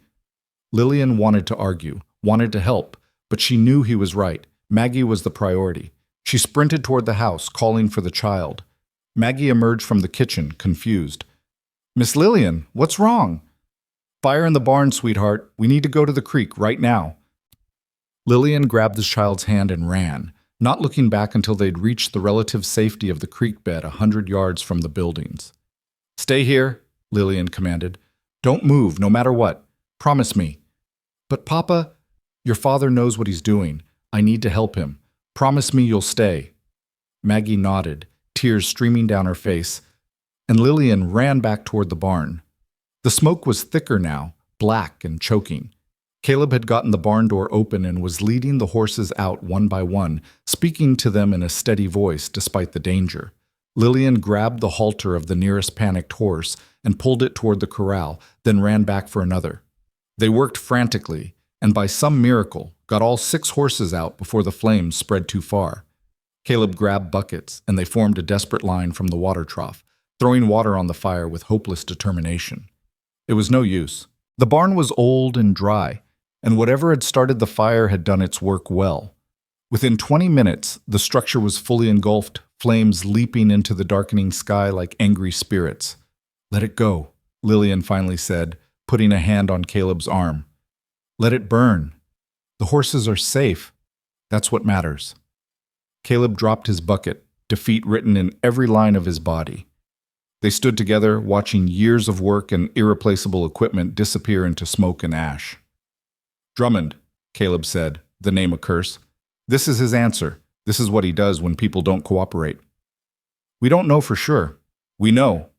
Caleb turned to her, his face smudged with soot and set with cold fury. "The timing, the method, everything. This is a message. Pay up or worse things happen. Next time maybe it's the house. Or maybe someone gets hurt." He looked toward the creek where Maggie was hiding. "I can't risk her. I won't. So what do we do?" Before Caleb could answer, they heard the sound of approaching horses. Multiple riders coming fast. Lillian's hand went instinctively to her side, wishing she had Margaret's rifle, but it was in the house. The riders emerged from the dimness, 6 men from town, led by the blacksmith. They pulled up short, taking in the burning barn and the soot-covered pair standing before it. "We saw the smoke from town," the blacksmith said. "Came as fast as we could. Everyone all right?" "We're fine," Caleb said tightly. "Horses are safe. Just the barn and everything in it." "How'd it start?" one of the other men asked. "Don't know yet," Caleb lied, but the blacksmith's eyes were sharp. "This the same kind of fire that took the Sullivan barn last year?" the blacksmith asked pointedly. "The one that started just after Sullivan refused to sell to Drummond?" The other men shifted uncomfortably, and Lillian realized they all knew exactly what had happened here, even if no one would say it aloud. "We'll stay the night," the blacksmith announced. "Take turns keeping watch. Make sure the fire don't spread to the house or any other buildings. That all right with you, Hale?" The relief on Caleb's face was palpable. "More than all right. Thank you." The men organized themselves efficiently, some containing the fire, others taking up positions around the property. The blacksmith pulled Caleb aside, and Lillian watched them talk in low, urgent voices. When they returned, the blacksmith's expression was grim. "Hale told me about Drummond's ultimatum, about the loan and the deadline," he said to Lillian. "Some of us have been watching Drummond work for years now, watching good people lose everything while he gets richer. We're tired of it. We may not have much, but we could pull together maybe $30, $40 among us. Would that help?" Lillian's throat tightened with unexpected emotion. "That would help enormously. Along with what we already have, it would be very close to what we need." "Then we'll do it," the blacksmith said firmly. "Drummond thinks he can do whatever he wants because nobody stands up to him. Maybe it's time that changed." They spent the night keeping vigil, taking turns sleeping and watching. Lillian brought out what food she had, and the men ate gratefully around a small fire well away from the still smoldering barn. Maggie had been coaxed from the creek and sat pressed against Lillian's side, silent and shaken. "It's going to be all right," Lillian whispered to her, praying it was true. "Will they come back?" Maggie asked. "The bad men who did this?" "Not tonight.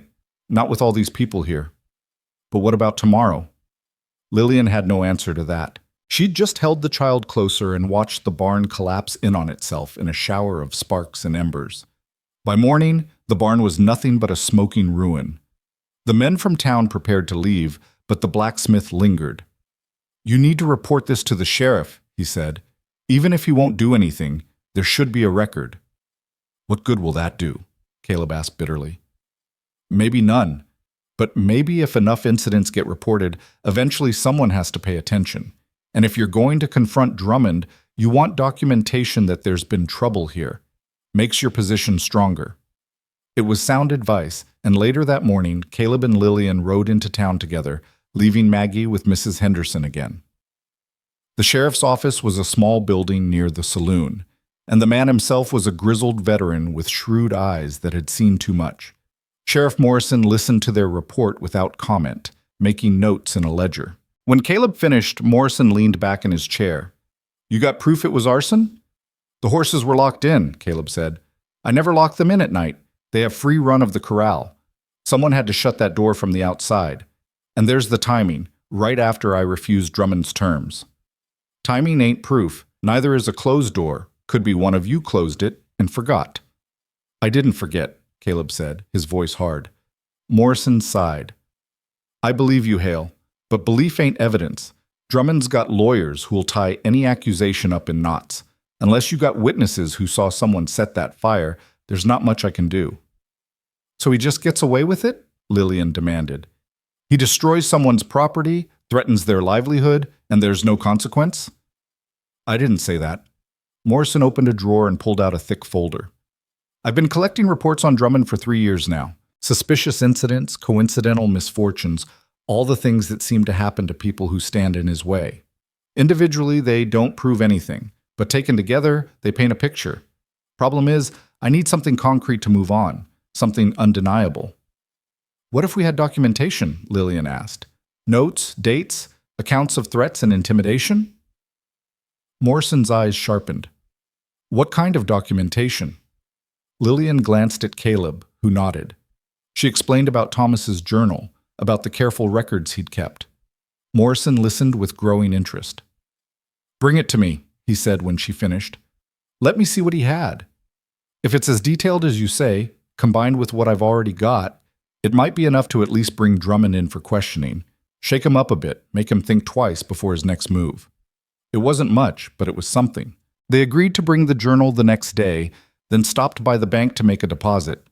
The money from Chen and the contributions from the townspeople. Mr. Weathers counted it carefully. $208, he announced. "You're still short, but not by much." "How much time do we have?" Lillian asked. "Deadline's in 12 days. If you can come up with the remaining $32 by then, you're clear." 12 days. It seemed impossible and yet tantalizingly close.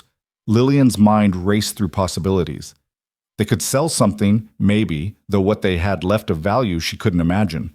She could wire her aunt, beg for help despite the humiliation, or— "The cattle," Caleb said suddenly. "They're not ready for market, but there's a buyer who comes through from Santa Fe sometimes, looking for young stock to drive back to his ranch. Pays less than market rate, but pays cash. If I could find him, convince him to take maybe 10 head. "Would that be enough?" Lillian asked. "Should be. Maybe more than enough if I negotiate well." It was a solution, risky but possible. They left the bank with renewed hope, fragile as it was. But that night, as Lillian lay in bed unable to sleep, she heard sounds outside. Careful, quiet sounds that didn't belong. She rose and looked out the window to see a figure near the remains of the barn, moving in the darkness. She grabbed Margaret's rifle from where Caleb had insisted she keep it and crept downstairs. Caleb was already there, his own rifle in hand, his expression murderous. "Stay inside with Maggie," he whispered. "I'm not letting you go out there alone." They argued in terse whispers until a voice from outside called out, "Hale! I know you're in there. Come out and talk like a reasonable man." Drummond. The arrogance of it took Lillian's breath away. To burn their barn and then show up in the middle of the night to demand conversation. Caleb opened the door, rifle held ready. "Get off my property." Drummond stood in the yard, flanked by 2 large men Lillian didn't recognize. The hired muscle from Denver, she realized. This was the threat made real. "I'm here to offer you one final opportunity," Drummond said, his voice carrying clearly in the night air. "Sell me the ranch now, and I'll pay you fair market value, plus enough to settle your debt and relocate your family comfortably. Refuse, and things will continue to get worse. Accidents happen on ranches, Hale. People get hurt, children especially. They're so curious, so prone to wandering into dangerous situations." The threat against Maggie was explicit, and Lillian saw Caleb's hands tighten on his rifle. She stepped forward before he could do something that would end with bloodshed. "Mr. Drummond," she said, her voice calm despite her racing heart, "before you make any more threats, You should know we have documentation. Thomas Hale kept detailed records of your activities, dates, names, methods. We've already shared this information with Sheriff Morrison. If anything happens to this family, if any more accidents occur, that documentation will be made public. Every newspaper in the territory will know exactly how you've built your empire. Drummond's smile faltered for just a moment. Documentation from a dead man? That's not evidence. Perhaps not in court, Lillian agreed, but in the court of public opinion? When people see the pattern, see how every obstacle to your plans conveniently disappeared, when your business partners and potential investors read about your methods, I think you'll find it very much matters.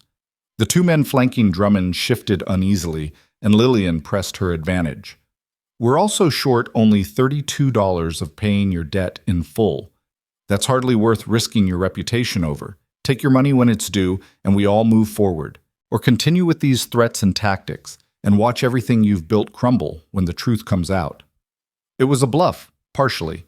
They didn't know if Sheriff Morrison would actually help, didn't know if the documentation would be as damaging as Lillian claimed.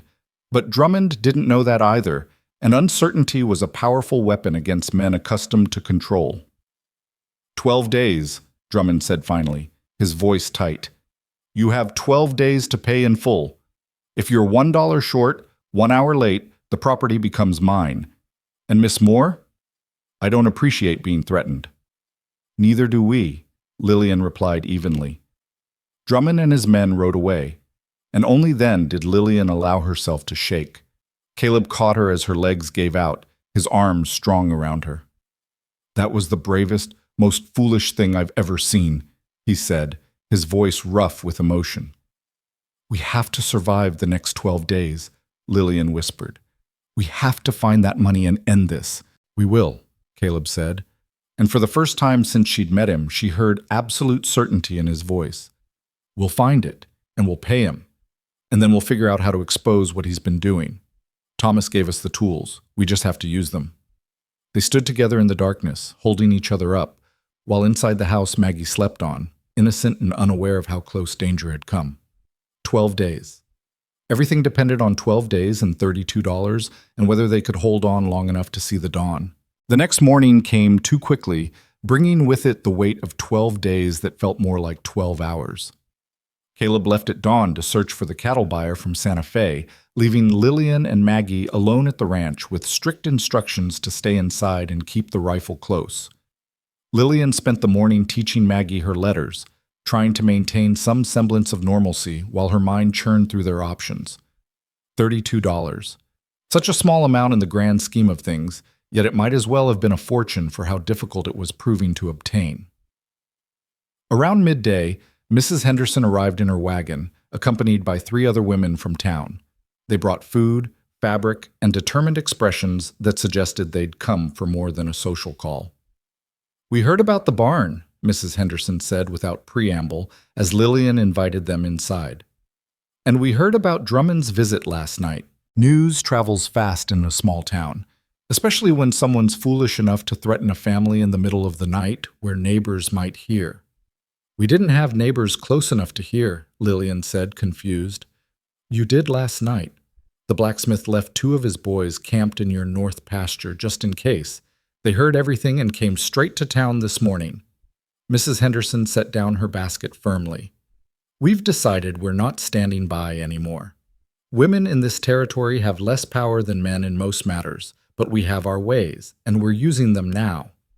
The other women nodded in agreement, and one of them, a younger woman Lillian recognized from the general store, stepped forward. My name is Sarah Wilkins. My husband worked for Drummond until last year when he had an accident at one of Drummond's properties. Broke his back, can't work anymore. Drummond paid nothing, said it was my husband's own carelessness. We've been surviving on charity ever since. Her voice was steady, but her eyes blazed with suppressed fury. I've been waiting for someone to stand up to that man. Looks like you're doing it. We're trying, Lillian said quietly, but we're still short of what we need. We know. That's why we're here. Mrs. Henderson opened her basket and pulled out a small leather pouch. There's $18 in here. It's not the full amount you need, but it's what we could gather this morning. Every woman who's been wronged by Drummond or knows someone who has, we pooled what we could spare. Lillian's throat tightened with emotion. I can't take your money. You need it yourselves. We need Drummond stopped more, Sarah interrupted. If you win this fight, it shows everyone else it's possible to stand up to him. That's worth more than money to us. That's worth everything.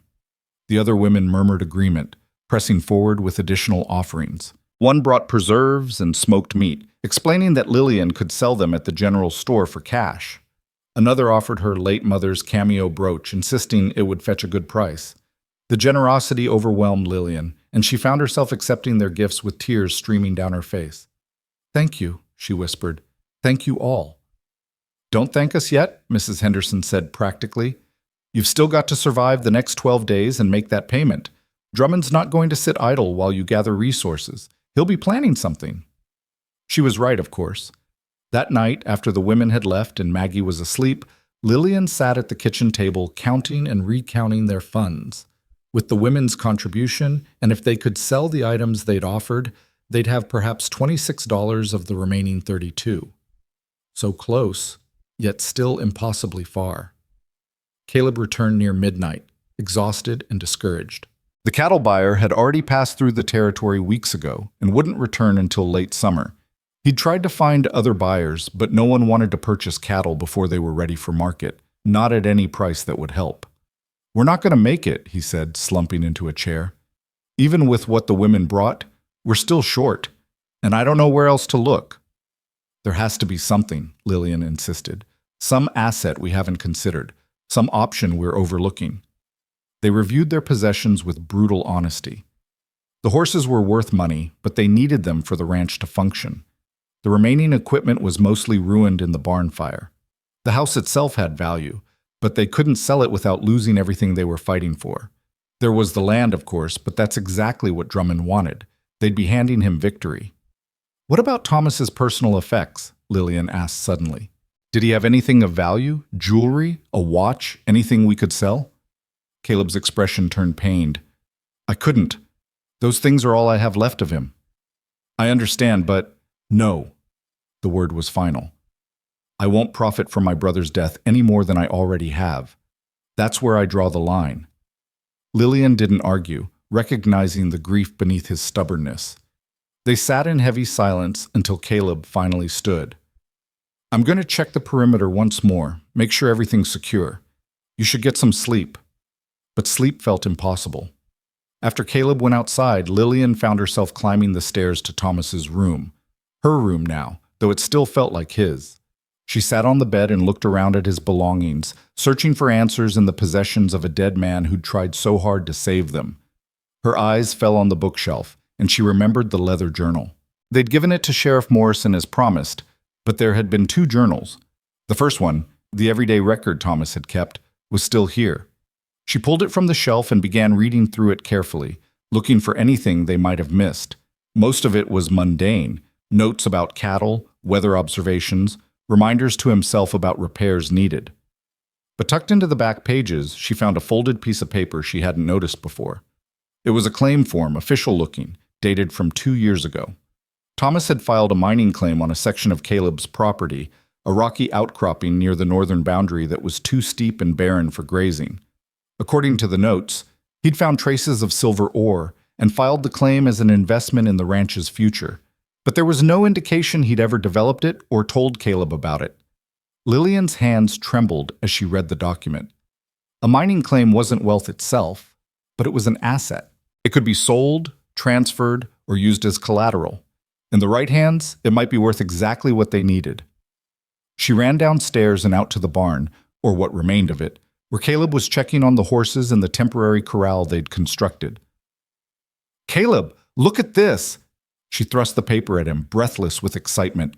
He read it by lamplight, his expression shifting from confusion to understanding to something that might have been hope. Silver? He said. Thomas found silver on our property? According to this, he filed a claim but never developed it. I don't know if there's actually enough silver to make mining profitable, but the claim itself has value. Someone might buy it, or we could use it as collateral for a loan to cover what we're short. Caleb stared at the paper as if it might vanish. This could work. If we can find someone interested in the claim before the deadline. The assayer in town, Lillian said. He'd know if anyone's looking to buy claims. We should go first thing in the morning. For the first time in days, Caleb smiled. It was a small, tentative thing, but it transformed his face. You're remarkable, you know that? Most people would have given up by now. I'm not most people, Lillian said, and I don't give up when people I care about are depending on me. The words hung between them, more intimate than she'd intended. Caleb looked at her in the lamplight, really looked at her, and something shifted in his expression. Lillian, he began, but she stepped back, suddenly flustered. We should rest. Tomorrow's going to be a long day. She fled back to the house before he could say whatever he'd been about to say, her heart pounding with feelings she wasn't ready to examine. Morning came, and they left Maggie with Mrs. Henderson again before riding into town. The assayer, a German immigrant named Klaus Hoffmann, examined the claim papers with professional interest. I remember Thomas Hale bringing in samples, he said. Not enough to make big mine, but decent quality. Maybe small operation could turn profit, or maybe just enough to make someone gamble on it. He considered. I know a man in Santa Fe who buys claims sometimes, tries to flip them to mining companies. He is in town now, actually. You want I should arrange meeting? Yes, Lillian and Caleb said simultaneously. The meeting took place that afternoon in the assayer's office. The buyer was a sharp-eyed businessman named Garrett, who examined the claim papers and Hoffman's notes on the silver samples with practiced efficiency. I'll give you $40 for it, he said finally. That's generous, considering the ore quality's uncertain and the location's not ideal for large-scale operations. 50, Lillian countered immediately. Garrett laughed. You've got nerve, miss. I like that. But 40's my final offer. Take it or leave it. Lillian looked at Caleb, who nodded almost imperceptibly. $40 plus what they already had would put them over what they needed. They'd won. We'll take it, she said. The transaction was completed with handshakes and signatures. Garrett paid in cash, and they walked out of the assayer's office with everything they needed to satisfy Drummond's demand. We did it, Caleb said, disbelief evident in his voice. We actually did it. Not yet, Lillian cautioned. We still have to make the payment and make sure Drummond accepts it. He's not going to be happy about losing this fight. They went directly to the bank, where Mr. Weathers counted out their payment with meticulous care. $243, he announced. That's the full amount owed plus $3 extra. When can we make the payment to Drummond? Caleb asked. His office is open until 5 today. I'd suggest doing it immediately, in front of witnesses. A man like Drummond might try to claim the payment was late or incomplete if there's any ambiguity. They took his advice, gathering Sheriff Morrison and the blacksmith as witnesses before walking to Drummond's office. The man himself was there, his expression souring when he saw the group approaching. Mr. Drummond, Lillian said formally, we're here to settle Mr. Hale's debt in full. She laid the money on his desk, counted out precisely. Drummond's face went through several expressions, surprise, anger, calculation, before settling on cold acceptance. Count it, Sheriff Morrison said. It wasn't a suggestion. Drummond counted slowly, clearly hoping to find some discrepancy. But there was none. $240 exactly, all there, impossible to dispute. The debt is satisfied, he said finally, his voice tight. I'll prepare a receipt. I'll need that in writing, notarized, stating the debt is paid in full with no further obligations, Caleb said. And I want copies for my records and the sheriff's. Drummond's jaw clenched, but he couldn't refuse with witnesses present. He prepared the documents with barely suppressed fury, each stroke of his pen sharp enough to tear the paper. When everything was signed and notarized, Sheriff Morrison cleared his throat. There's one more matter to discuss, Drummond. That journal Thomas Hale kept? The one documenting suspicious incidents on properties you wanted to acquire? I've reviewed it thoroughly. Combined with my own records, it paints a disturbing picture. I don't know what you're talking about, Drummond said, but his voice lacked conviction. Of course you don't. But here's what's going to happen. You're going to stop your harassment campaigns. You're going to conduct your business legally and ethically from now on. And if I hear about one more convenient accident, One more suspicious fire. One more mysterious illness affecting someone's livestock. I'm going to assume it's connected to you, and I will make your life very difficult. Do we understand each other?" Drummond's face had gone red with suppressed rage. "You can't prove anything." "Maybe not today, but I'm watching now. We're all watching." Morrison gestured to the blacksmith, who nodded grimly. "You've operated in the shadows for too long, Drummond. Those days are over." They left the office in tense silence, not speaking until they were well away from Drummond's hearing. "You think that'll stop him?" Caleb asked Morrison. "For a while, at least. Men like him need darkness to operate. Once light's been shown on their methods, they have to be more careful. And careful men make mistakes." Morrison smiled grimly. "Besides, word's going to spread about how you stood up to him and won. Other people will be emboldened. Drummond's power was based partly on fear, partly on isolation. You've broken both." It was over. They'd survived. Lillian felt almost dizzy with relief as they walked back to where they'd left their horses. "Miss Moore, Mr. Hale." They turned to see Chen Wei approaching, his face creased with concern. "I heard in town about your troubles. I'm glad to see you both well." "Thanks to you," Lillian said warmly. "The money you returned from Thomas made all the difference." Chen bowed slightly. "It was only right, but I'm glad it helped." He hesitated, then continued. "I have been thinking. I am too old now to make the journey between Sacramento and New Mexico regularly. I have been looking for someone trustworthy to act as agent, to receive orders and coordinate shipments. You need income beyond cattle, yes? Perhaps we could make arrangement.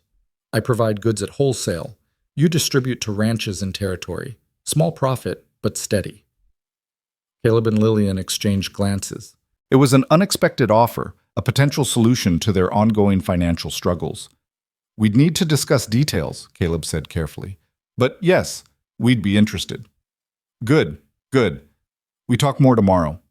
Tonight, you celebrate victory." Chen smiled. Thomas would be proud of his family. As Chen walked away, Caleb turned to Lillian. "His family." He said Thomas would be proud of his family. He meant us, you and me and Maggie. "Yes," Lillian said softly. "I suppose he did." They collected Maggie from Mrs. Henderson, who hugged them both fiercely upon hearing their news.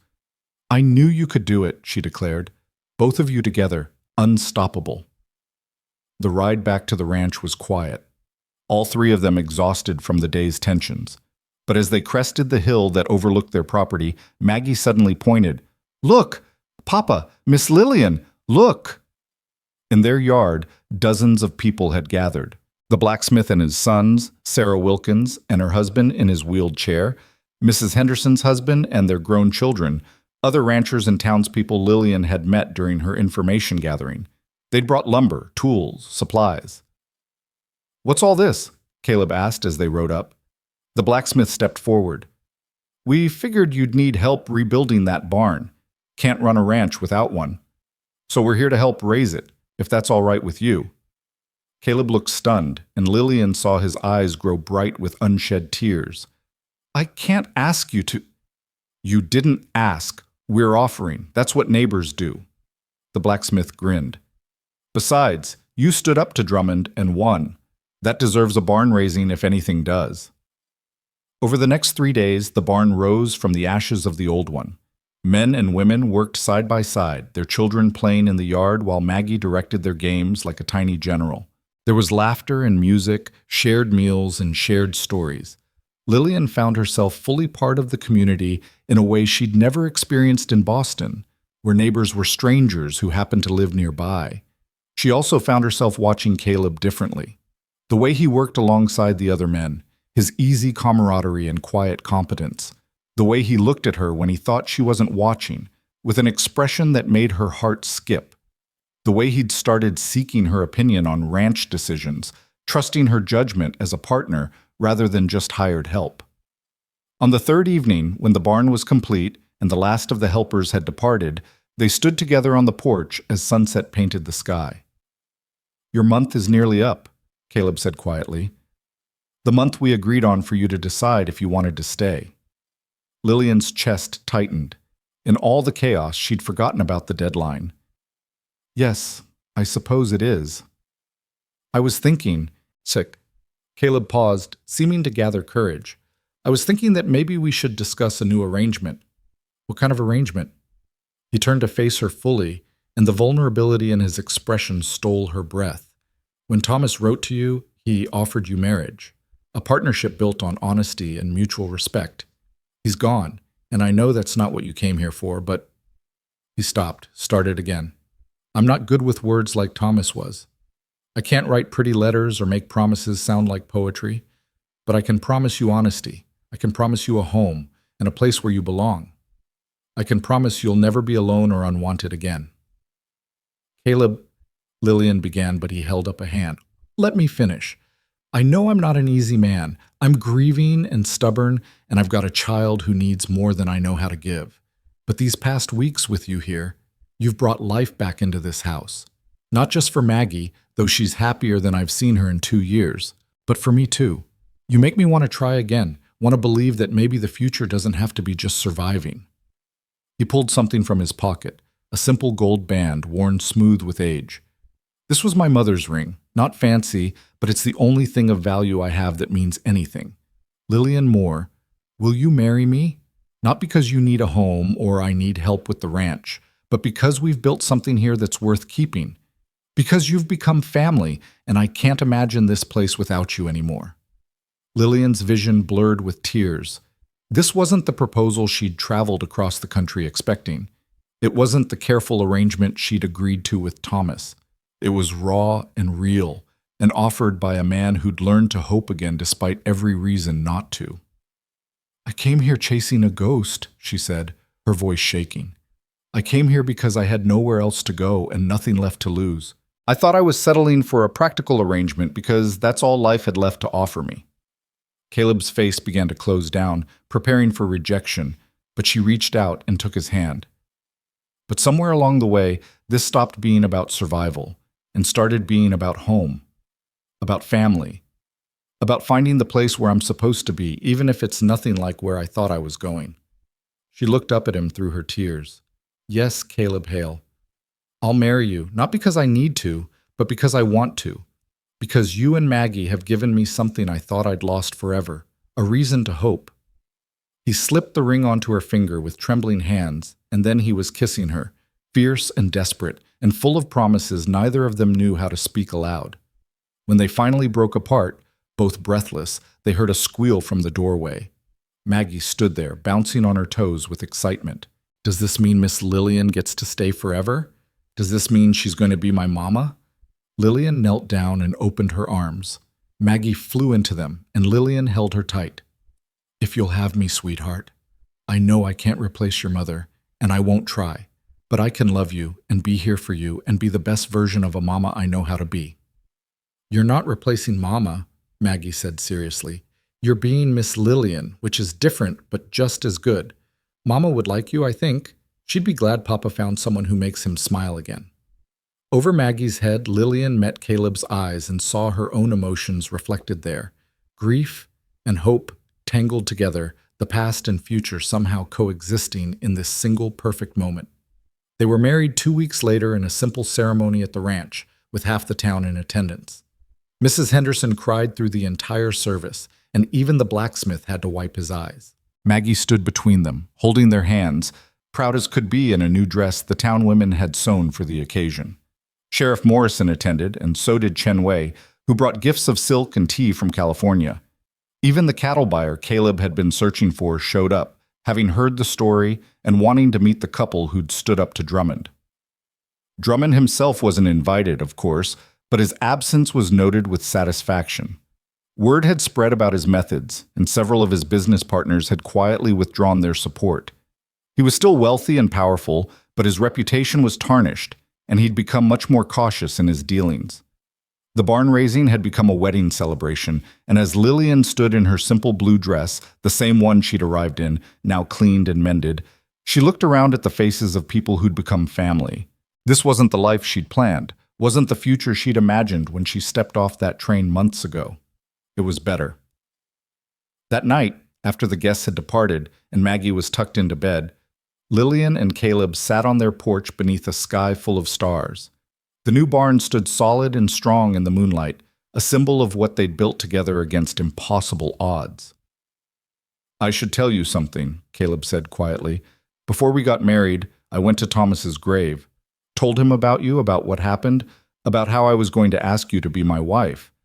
I asked him if he minded, and I know that sounds foolish, talking to a gravestone, but—" "What did he say?" Lillian asked gently. "Nothing, of course, but I felt like he would have been happy.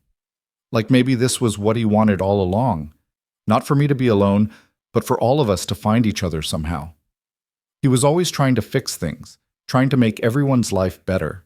Maybe this was his last gift, bringing you here for me and Maggie, even if he couldn't be here himself." Lillian took his hand, lacing their fingers together. "I think you're right. I think he knew exactly what he was doing when he wrote to me. He was taking care of his family the only way he still could." They sat in comfortable silence, watching the stars wheel overhead. From inside the house came the sound of Maggie talking in her sleep, her voice soft and content. Tomorrow would bring its own challenges. There was a ranch to run, a life to build, the constant work of survival in a hard land. But tonight, there was peace. "Thank you," Caleb said suddenly. "For what?" "For coming here, for staying, for taking a chance on a grieving widower and his lonely daughter, for fighting when it would have been easier to give up, for making me believe in second chances." Lillian leaned her head on his shoulder. "I should thank you. I came here thinking I was settling for less than I deserved, but I found more than I ever hoped for. I found home." In the distance, a coyote howled at the moon, and the horses whickered softly in their new barn. The wind carried the scent of sage and possibility across the darkening land. And on the porch of a ranch that had nearly been lost, two people who'd found each other in the most unlikely of ways sat together, planning a future that neither had expected but both had earned. Lillian thought about the woman who'd stepped off that train months ago, confused and frightened and alone. She thought about the letters from a dead man that had brought her to this impossible place. She thought about Maggie's question on that first day. "Are you the angel?" She wasn't an angel. She'd never been an angel. She was just a woman who'd lost everything and found everything again in the last place she'd thought to look. She was a wife, an almost mother, a partner and friend. Someone who belonged exactly where she was. The train had left her behind on that dusty platform, but it had delivered her exactly where she needed to be. Sometimes the wrong destination turned out to be the right one all along. Sometimes the future you didn't plan for was better than any dream you'd dared to dream. "What are you thinking about?" Caleb asked, feeling her shift against him. "I'm thinking," Lillian said, smiling in the darkness, "that I'm exactly where I'm supposed to be. Finally. Completely. Home." And as the stars wheeled overhead and the desert night wrapped around them like a blessing, that was enough. More than enough. It was everything.